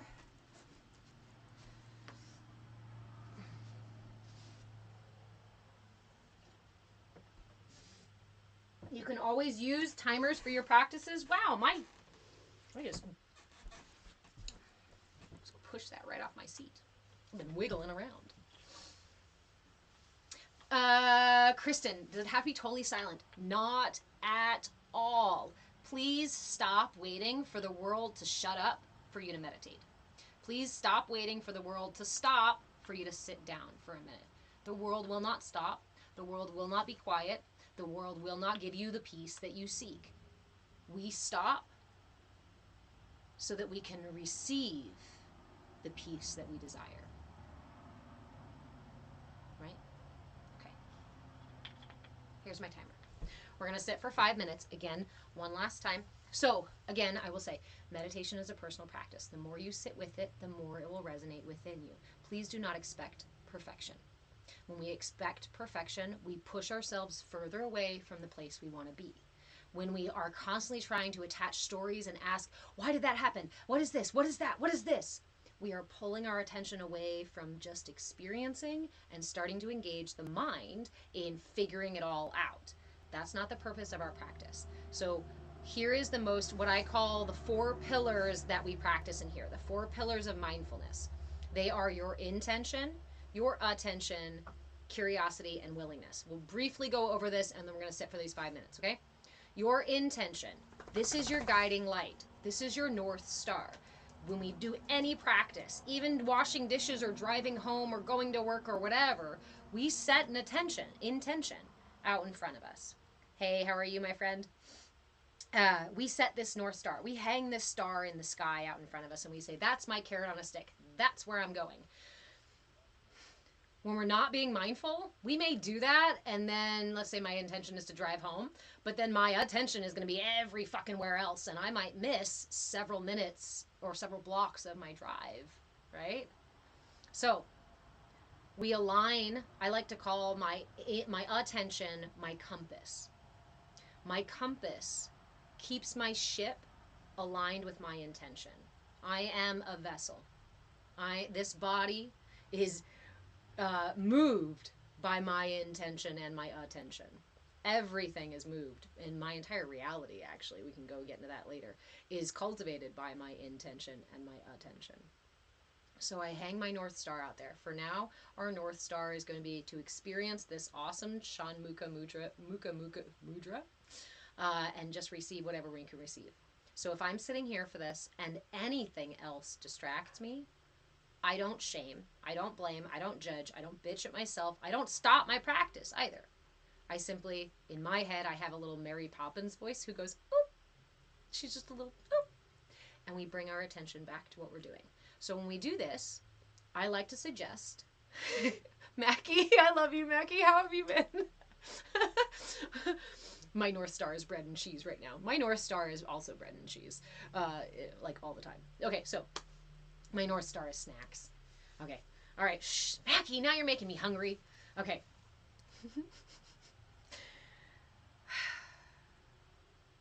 I align. I hang my North Star out there. I'm going to receive the experiences from here. And every time my attention wanders off, I can use an anchor to keep my attention aligned with my intention. Usually that's going to be something in my five senses. The five senses anchor us into this material world, which can help us stay in the present moment, right? Because this material stuff that I experience right now is only here and now. It's not anywhere else.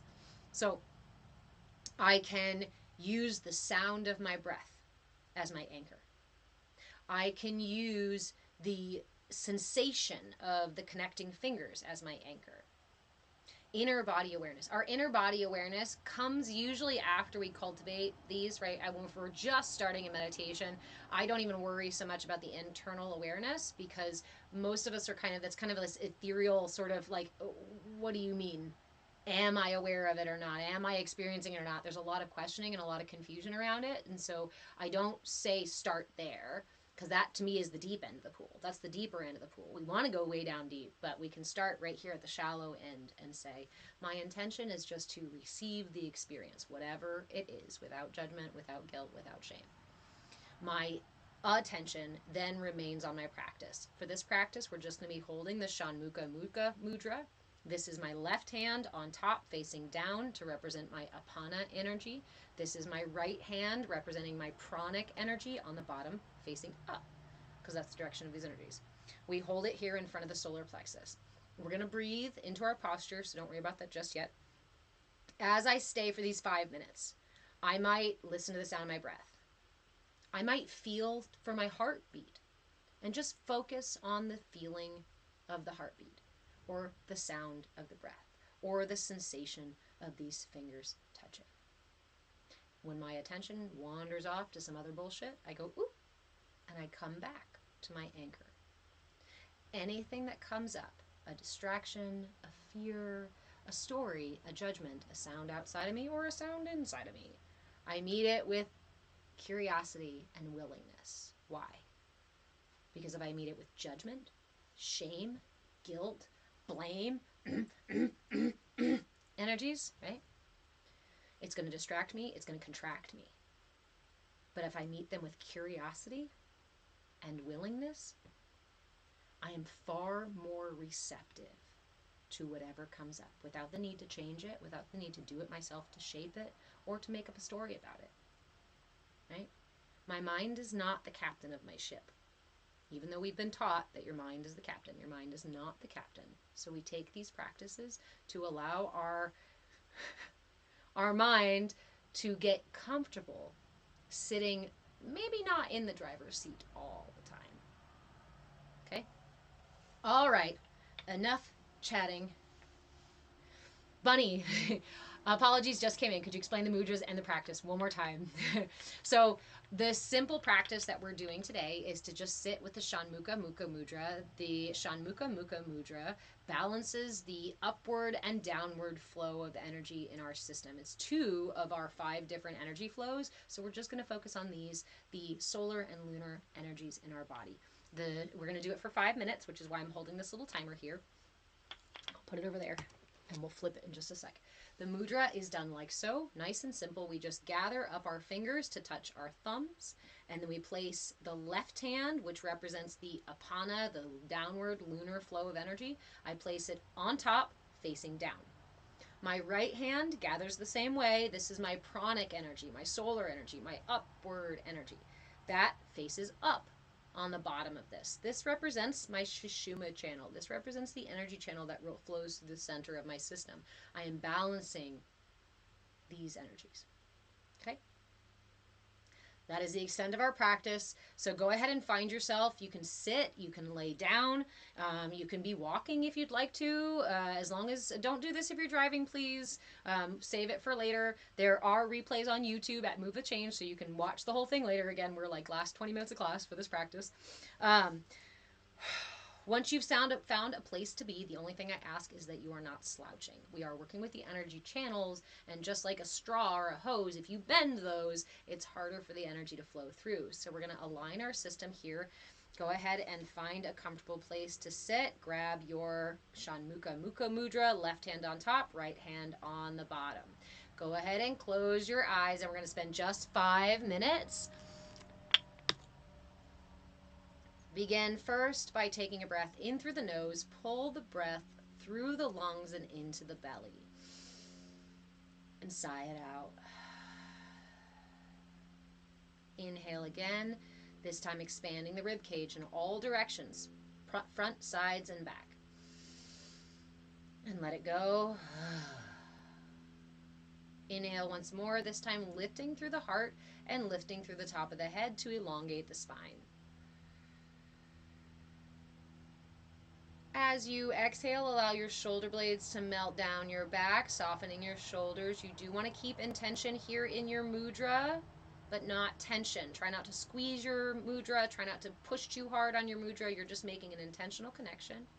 Go ahead and tuck your chin in ever so slightly to hold the posture, to keep intention in your posture.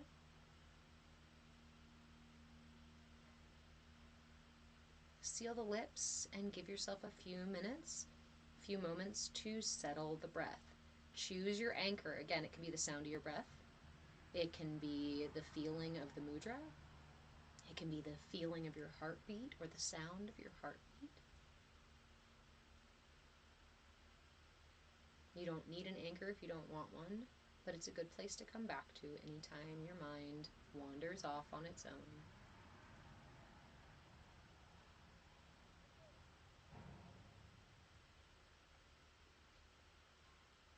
For the duration of these 5 minutes, this is all we're going to be doing.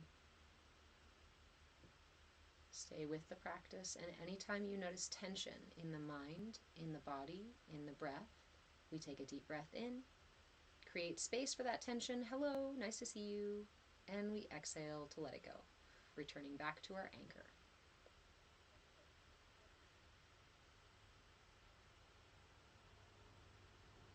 It's not about perfection.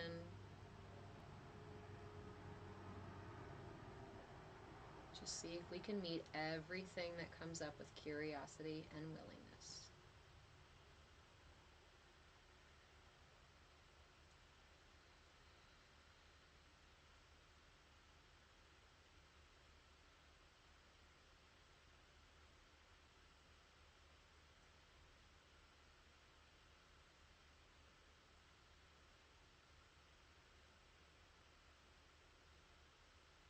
As energy starts to move through your system, you may notice sensations, sights, sounds, visuals, all sorts of things. Just let them rise and fall in the same rhythm as your heart rises and falls on your breath.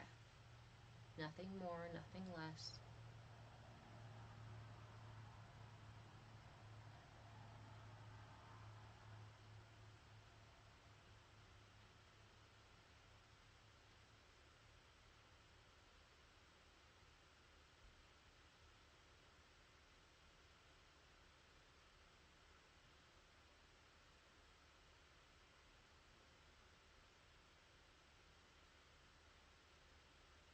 It's okay to offer adjustments if you need them briefly, and then return to your focus.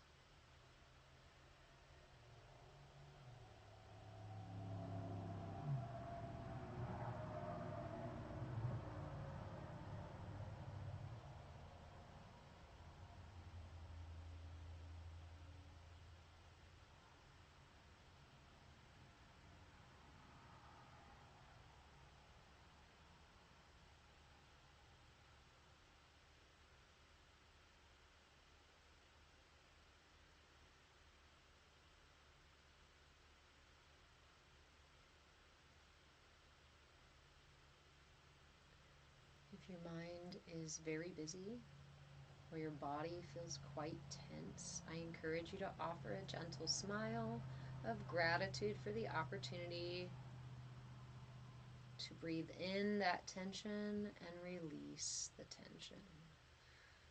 All that remains is our intention and our attention.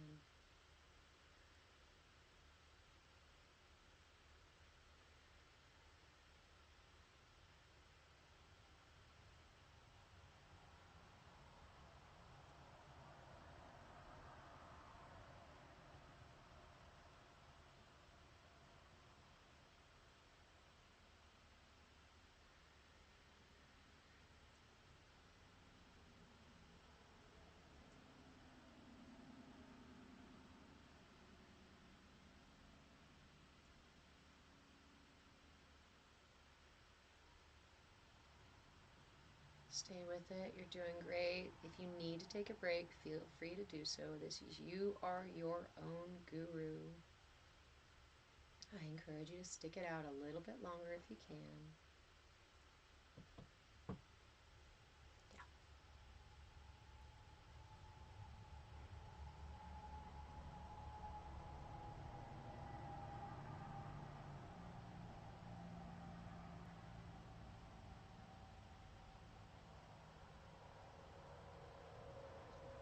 You can stay with this practice as long as you would like to. When you are ready to close, go ahead and take a big deep breath in and hold at the top.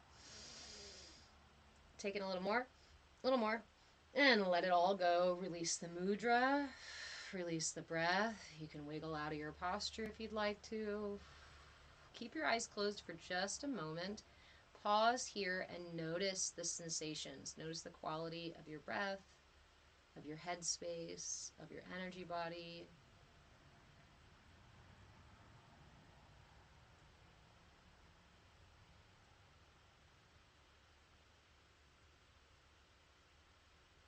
When we pause after a practice to take note, to notice the state of our being, what we're doing is rewiring the mind to notice how effective and powerful these practices are. We're showing the mind, reminding the mind that this is important.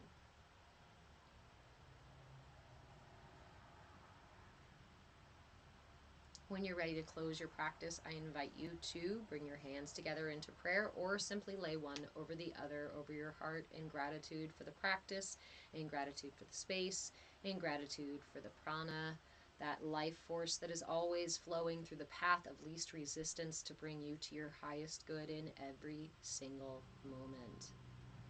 Offer gratitude to yourself for taking the time for self-care today. It was just 5 minutes. Really? That's amazing. Still, it's self-care. It's self-care. And thank you for joining me in this space where we can learn and grow and thrive together.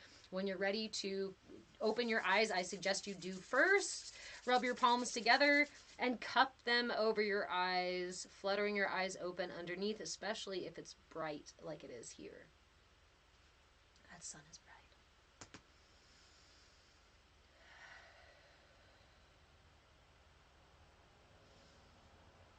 Hey, Red Mommy Eddie, how are you? Glitter bee, here is a tip.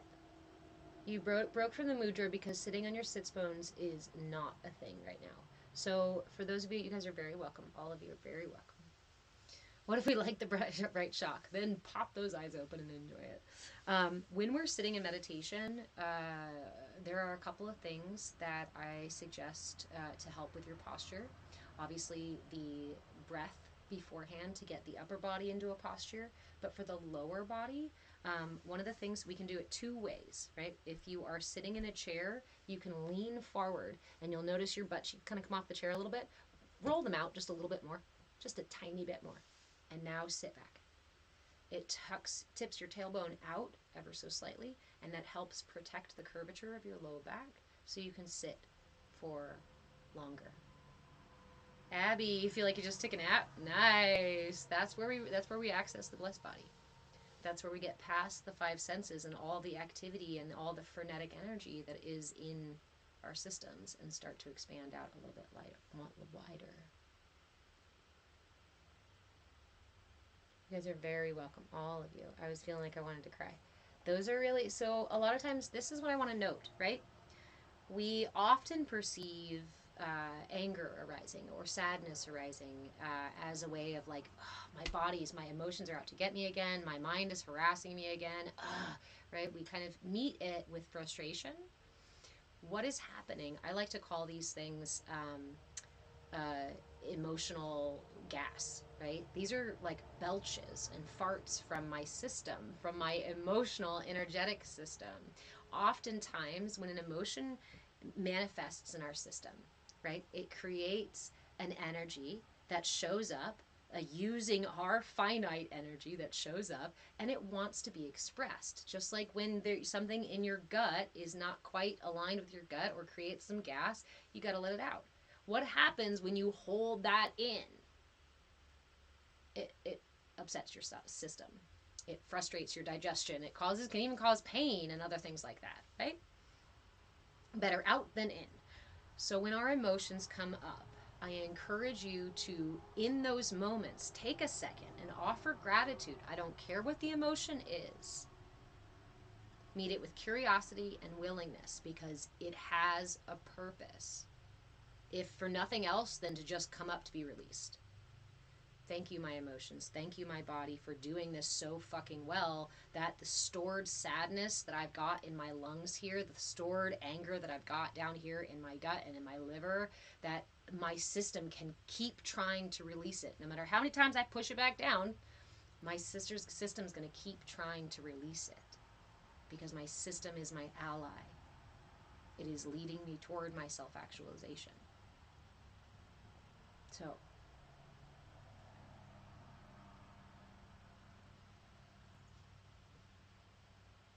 it's just a really important, let me see, bonita. It really wasn't that bad. You felt the energy pushing through your fingers. Awesome. Good job, guys. Just that awareness, right? So, like I said before, what are we doing right then and there when we're doing those things? We are reminding our brain. We are rewiring our mind, which usually says, my brain's job is to prove itself right. And if I have been told all of my life, like many of us have, energy's a bunch of woo-woo bullshit, chakras don't actually exist, your emotions are just a hindrance, a problem, right? We're taught all of these freaking things that lead us away from the truth. So to rewrite that narrative in the brain, it's important to pause, to bring our attention in and go, oh, did you feel that? Did you see that? Oh my gosh. And to revel in those little moments. To revel in the gratitude. Thank you, my anxiety.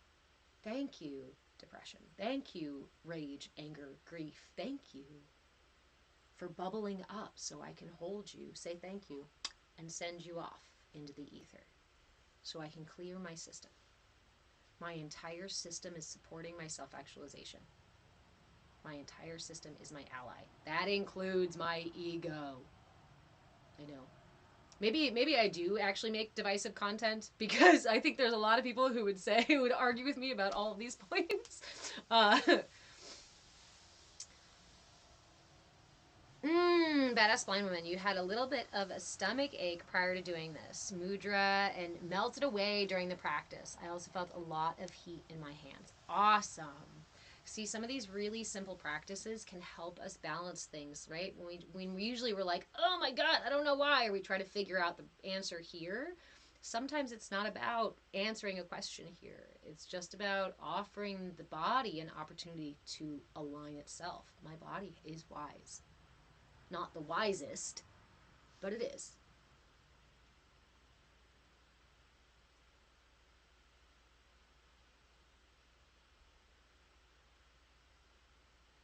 You all are very, very welcome. So, Bunny, you wish you and caught the entire live. Again, replays are on YouTube at Move a Change. And every time I'm trying to figure out how to do it from my phone because it's the better camera. But every time I will go live. I will go live here on TikTok as long as TikTok is available because it's my favorite platform. And then also on YouTube because YouTube allows me to keep a library of all the lives right there and you guys can comment, interact. Please go follow me on YouTube. I've been teaching I've had the YouTube channel for just over a year now, and I think we're only at like 600 people.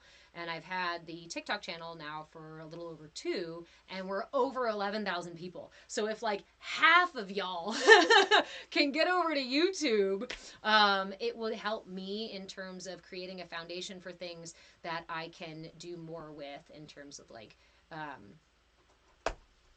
getting more information out to you guys, creating different things with YouTube. I don't even know how to use the YouTube features because I don't really have a lot of access to them just yet.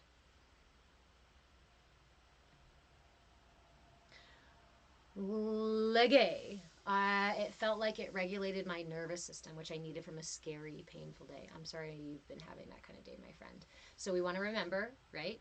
So let me show you another mudra because this mudra, the chonmukha mukha mudra, actually uses another mudra. You can use it. You can do a one-handed version of this mudra. It's not exactly the same, but I'll explain it to you here in a second. So This mudra, which takes both hands gathered like this is also a mudra. It's called the Shukri mudra. The Shukri mudra, it balances all the elements in my body because all the channels here are the different element channels, right? This also accesses, there's nerve endings all over my hands, right? So when we do this with our chonmukha mudra, we're balancing both the energy flows, the solar and lunar energies, and we're also balancing all the elements. So if you want a more incognito way to get a similar effect, use one hand like this. Use the other hand like this. Rest them in your lap. Leave them there. Watch a TV show. Hang out wherever you're in a doctor's office or, God forbid, lawyer's office or something like that. Grab your mudra and just leave it sitting there in your lap. These are really powerful, really accessible tools that are extremely effective. That's why I'm sharing them for free. I know there's a lot of people out there who want to charge for them, and I probably should. People are telling me that I should, but I don't like shoulds. I'm a bit defiant, and I like to do my things my way. And my way has always been sharing this information because I'm so fucking excited about it. It has brought me my healing. I have found my peace. I have the opportunity for the first time in my life to fall in love with myself because I wasn't in love with myself before. I have the first opportunity in my life to integrate all these energies because I was constantly fighting them. You guys will hear me say again and again and again and again and again. I will quote my mother a million times on this one because she gave me this insight, I don't know, somewhere in my 20s. I was arguing about how I wanted to amputate my ego. How many times do we say these things? Got to get rid of ego, got to control my emotions, right? We got to do these things and compartmentalize our systems. And she said so plainly, even a little playfully, she goes, well, when we make an enemy of ourselves, that creates a battle that we fight every single day. And that becomes the war we wage with ourselves our entire life long. So do you want to live like that? Well, no, Mom. No, but how do I accept and integrate rage? How do I acknowledge pain and be okay with it being there and not fall into a place of despondency or suffering? Practice. It's like riding a wave. It's like surfing.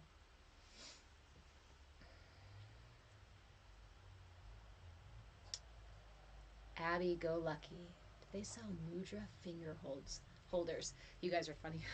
That's an interesting idea. We can explore that idea. Here's the thing that I say about mudras, though. If you can't get yourself, hey B Wilson, how are you? Oh yeah, you followed me over there. Yes, nice. If you cannot initially create the mudra in the traditional sense, right? Thank you, friends, for the gifts. Let's see an example.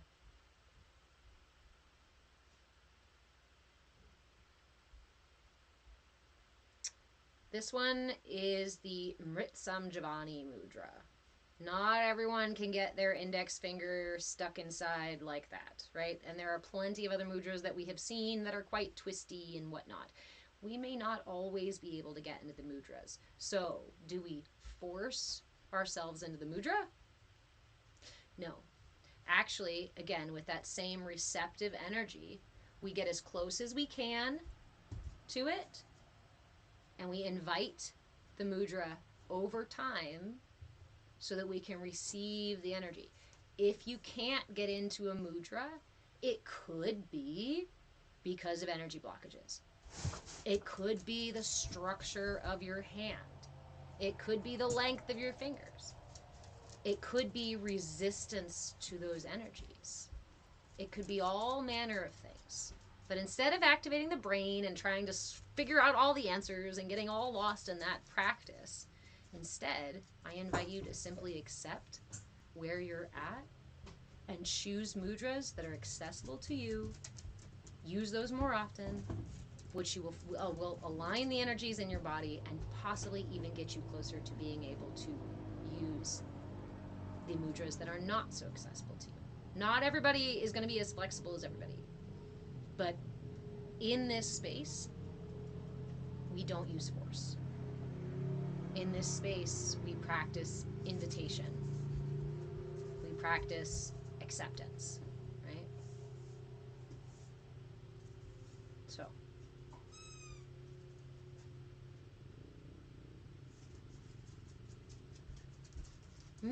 Abby go lucky. I loosen my hand position and it breaks my concentration. That's okay. Actually, what a nice benefit. So with this chonmukha mukha mudra, here we're holding the mudra like this. Now, what happens when I'm sitting here in practice and it starts to fall? You know what this is? My attention is somewhere else. It may be just on my breath. It may be on worries about tomorrow. But my attention is not here connected to my intention.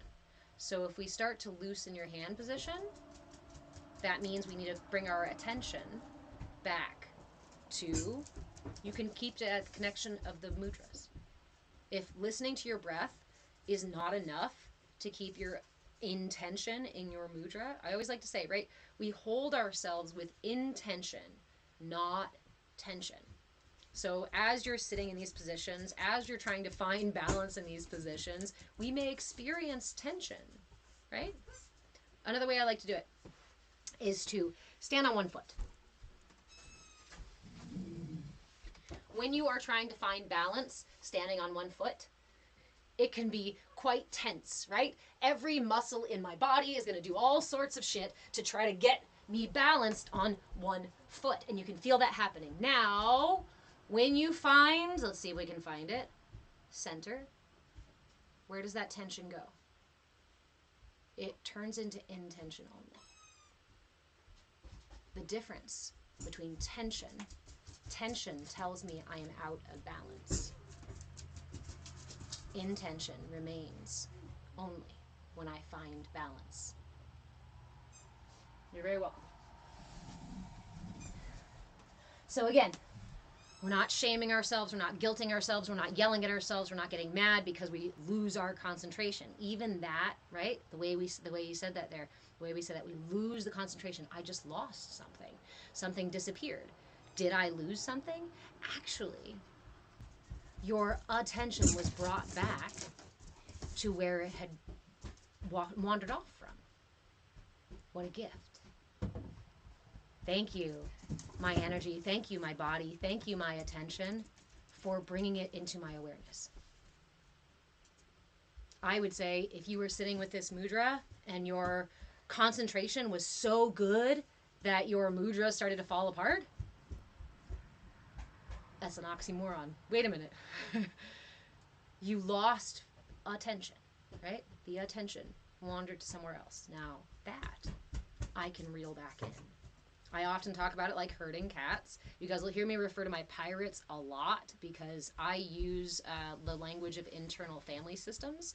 Internal family system says we have different facets of self, and all of those facets are part of our finite energy, are manifested from our finite energy, and ultimately important to us. Within us, we have our inner children, we have our motherly figure, our fatherly figures, we have our protectors and our guardians, and we have our despondent selves, our damsels in distresses, and we have our shenanigan shamans and our whoever's, right? Our very serious, studious people. We have all these different energies. We show up differently to work than we do to the bar with our friends, to date with our lover and dinner with our parents, right? We show up differently. These can be represented by different characters, different manifestations of self. We can call them different ego characters if you want to, but internal family systems is the language that I'm speaking of. And before I found IFS, I started to try to give images and voice to these different, I even named some of them, these different facets of self. And through that, I have essentially cultivated what I call my pirate ship. Within me exists an entire crew of pirates. And it's through mindfulness and through internal family systems theory that I have learned to essentially become the first mate to my captain. Now, my captain is my higher self. My captain has the map. My captain knows how to navigate. My captain has been through these seas a million times before. My captain knows where we're headed. As the first mate, I might not be privy to all of that information, but it is my responsibility to be the go-between between my higher captain up here and my oftentimes immature, overbearing, highly emotional, somewhat chaotic pirates, learning how to use my energies in unison or in a balanced way, in a way that actually supports my ultimate well-being. When I went on this journey to find my inner captain, my higher self, I went in swinging, I went in fighting, I went in begging, I went in negotiating. I was trying to find this captain because surely somebody had to know how to get us where we're going. Somebody has to know the purpose of this fucking life, why we're here, all this stuff, right? To my chagrin, through mindfulness, meditation, and things like that, I finally found my captain. But I didn't find my captain trapped. I didn't find my captain yelling. I didn't find my captain fighting for anything. I found my captain, in my mind's eye, sitting in a fancy red leather chair, looking out the window, just waiting. My first reaction was rage. I have been alive all of these years, and I have been searching for you, and I have been needing your guidance. I have been needing your wisdom. We've been running the ship into rocks. We've been going into storms. We don't know how to navigate. Hell, what the hell? Why have you been sitting here this whole time? And in that practice, in that moment, I suddenly got the understanding that the wise teacher is not going to hunt you down. The wisest of our guides and our gurus do not come looking for you to make sure that you learn your shit. They sit in their peace and in their practice and in their balance and in their center, and they wait for you to come find them.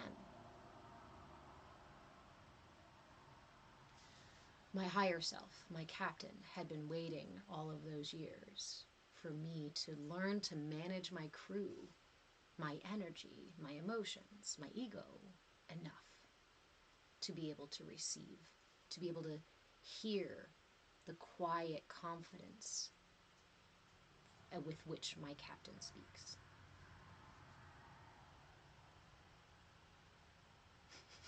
Badass flying woman, you've got Smee from Peter Pan. Sometimes I'm kind of a Smee. I feel ya. I like the imagery, right? A lot of us, I mean, our culture is very centered around stories and different kinds of, archetypes and whatnot. So it can be very easy for us to start to create a basic degree or basic kind of crew of these archetypes. And even if you want to say, like, anger has a face and a name. Depression has a face and a name. Anxiety has a face and a name. Why is this important? What does it do? Why is it helpful? Because there's a huge difference between saying, I am angry. I am. I am is not temporal, it is permanent. It is everything. It is all the time. It is all encompassing. I am. We use it as a powerful statement in meditation and in mindfulness, right? To state, I exist, I am full, I am all the things and nothing. I am integrated. I am anger means I can't get out of it. I can't change it. I am feeling angry means that this is something that rises within me and is going to fall away.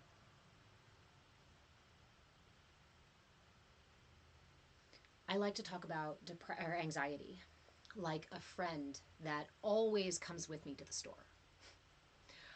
Do I experience anxiety at home? Yeah, sometimes. But most of anxiety for me gets triggered when I start to go out into the world. And there's a lot more risk and expectation and other things going on out there. So when I go to the store, when I go to an appointment, I expect that my friend anxiety is going to be in the car with me, is going to be in the vessel with me.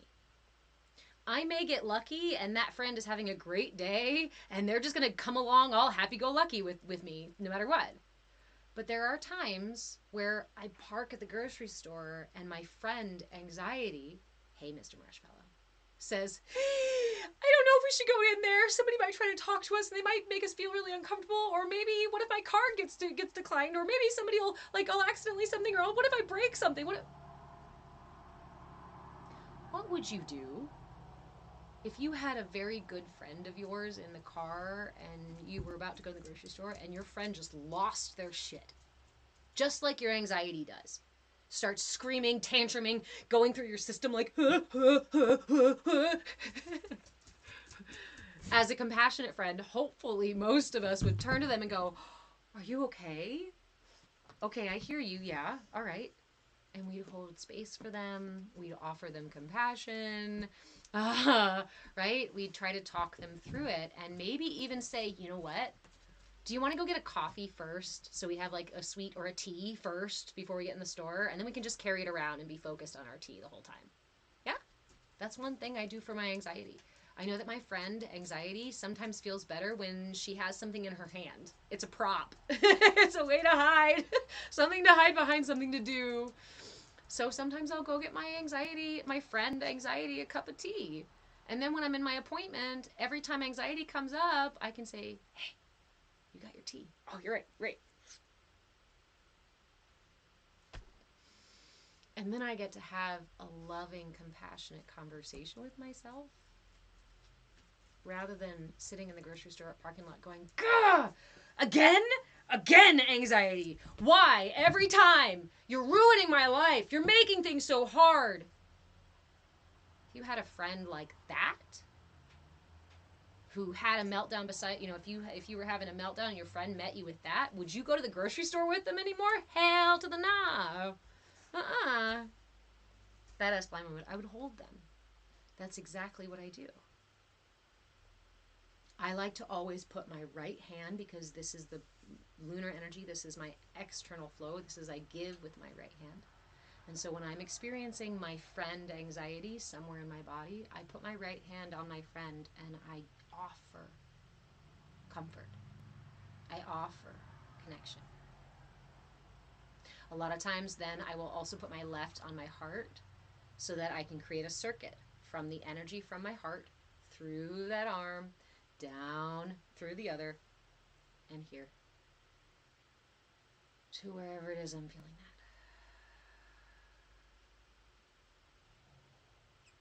Sometimes I rock. Sometimes I sing.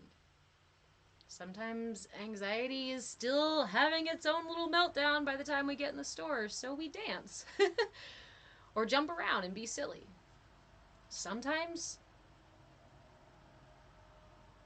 I reverse out of the parking spot and take us home. Because that grocery store trip isn't nearly as important as self-care.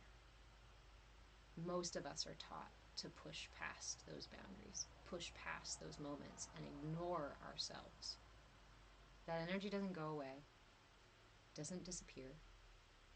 It just gets stored again as a pattern that's going to resurface. All you're doing is holding in your emotional farts. It's going to give you a gut ache. It's going to mess with your head. It's going to cause pain, and it's going to cause discomfort in other areas. And you're going to go, why is my gut so messed up? How much are you holding? How much tension exists? When we talk about curiosity and willingness, that is the process of whenever I find tension in my system, whether it be anxiety, fear, depression, anger, any sorts of it, I take a deep breath in. What does that deep breath do? It validates it. It creates space for it. It says, hi, anxiety. I figured you had come with us. Yes, hello. Or good morning, depression. Yes, hello. Good morning, rage. Ah, hello. I didn't see you there, rage in the back seat, screaming about the driver who just cut us off. Hi. Take a deep breath in.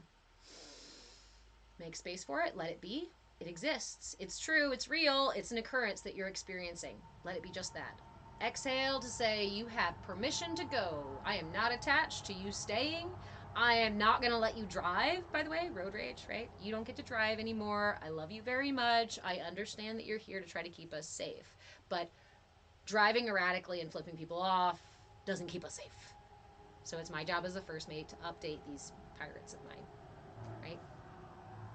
Zach, movie Inside Out. When I saw Inside Out, I had an internal, I don't know what happened, because I was like, where has this been? Plus, I'm so excited that they created this, because that's internal family systems. That's internal family systems, giving them each a character. And if you're like me and you like to tell stories, or you're a visual person, I give them names.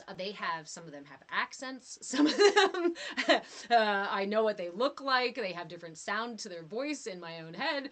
And these things we can cultivate and play with and actually create a joyful, fun blah, blah, blah, process of getting to know ourselves. And then when some part of me shows up, I can negotiate with it. Why? Because it's not me, but it is of me. It is my energy. It is manifest from me, just like a child is manifest from me, right? Just like a belch is manifest from me. These things all come from my energy, but they don't have to stay in my energy field. And most of the time when they come up, they are wanting to be let go.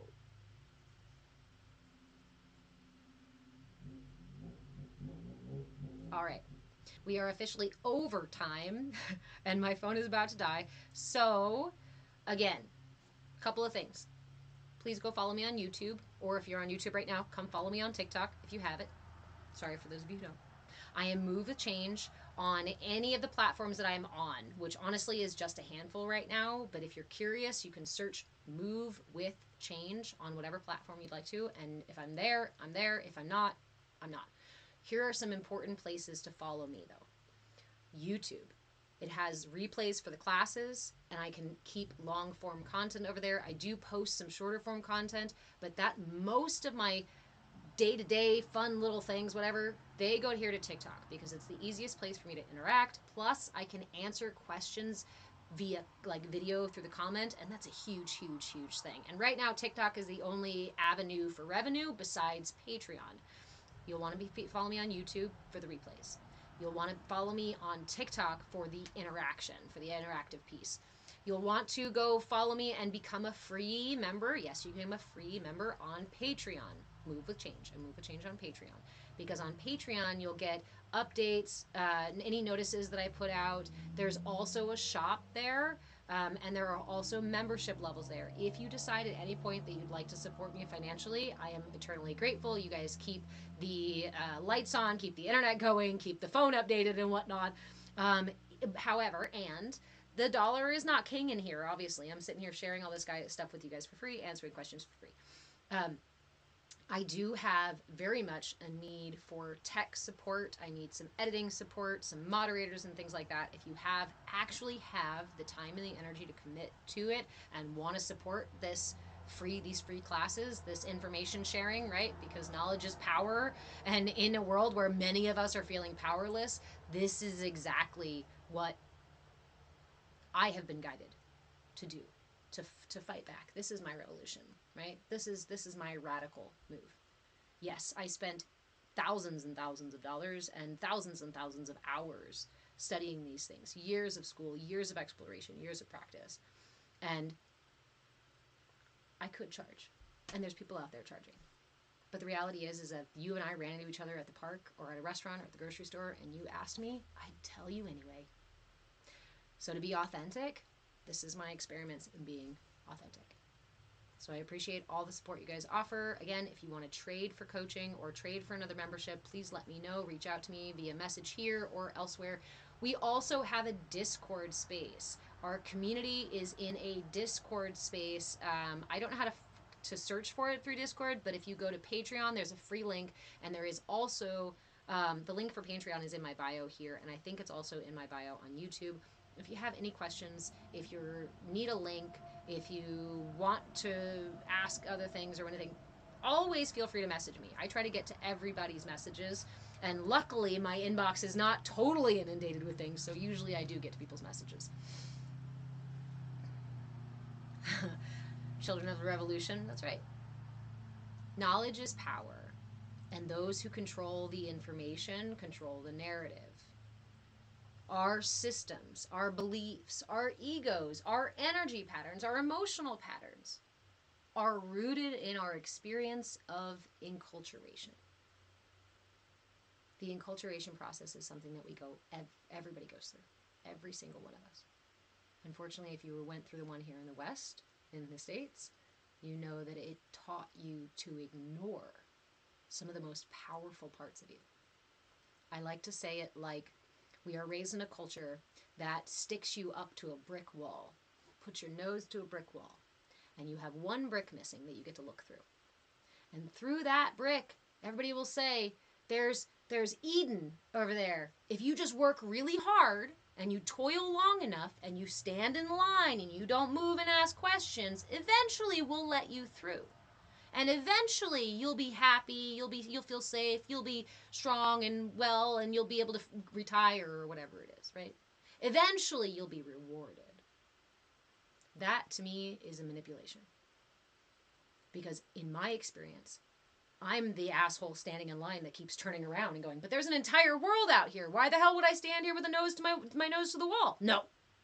Put your nose back to the wall. Don't talk about it. Don't tell anybody else there's anything else out here. Well, I'm tired of shutting the fuck up. And I'm here to share this with you guys for free, answer your questions as fast as you can throw them at me. Ideally, if you do it via comments, so I can make content so that everybody else who has the question can also get it answered.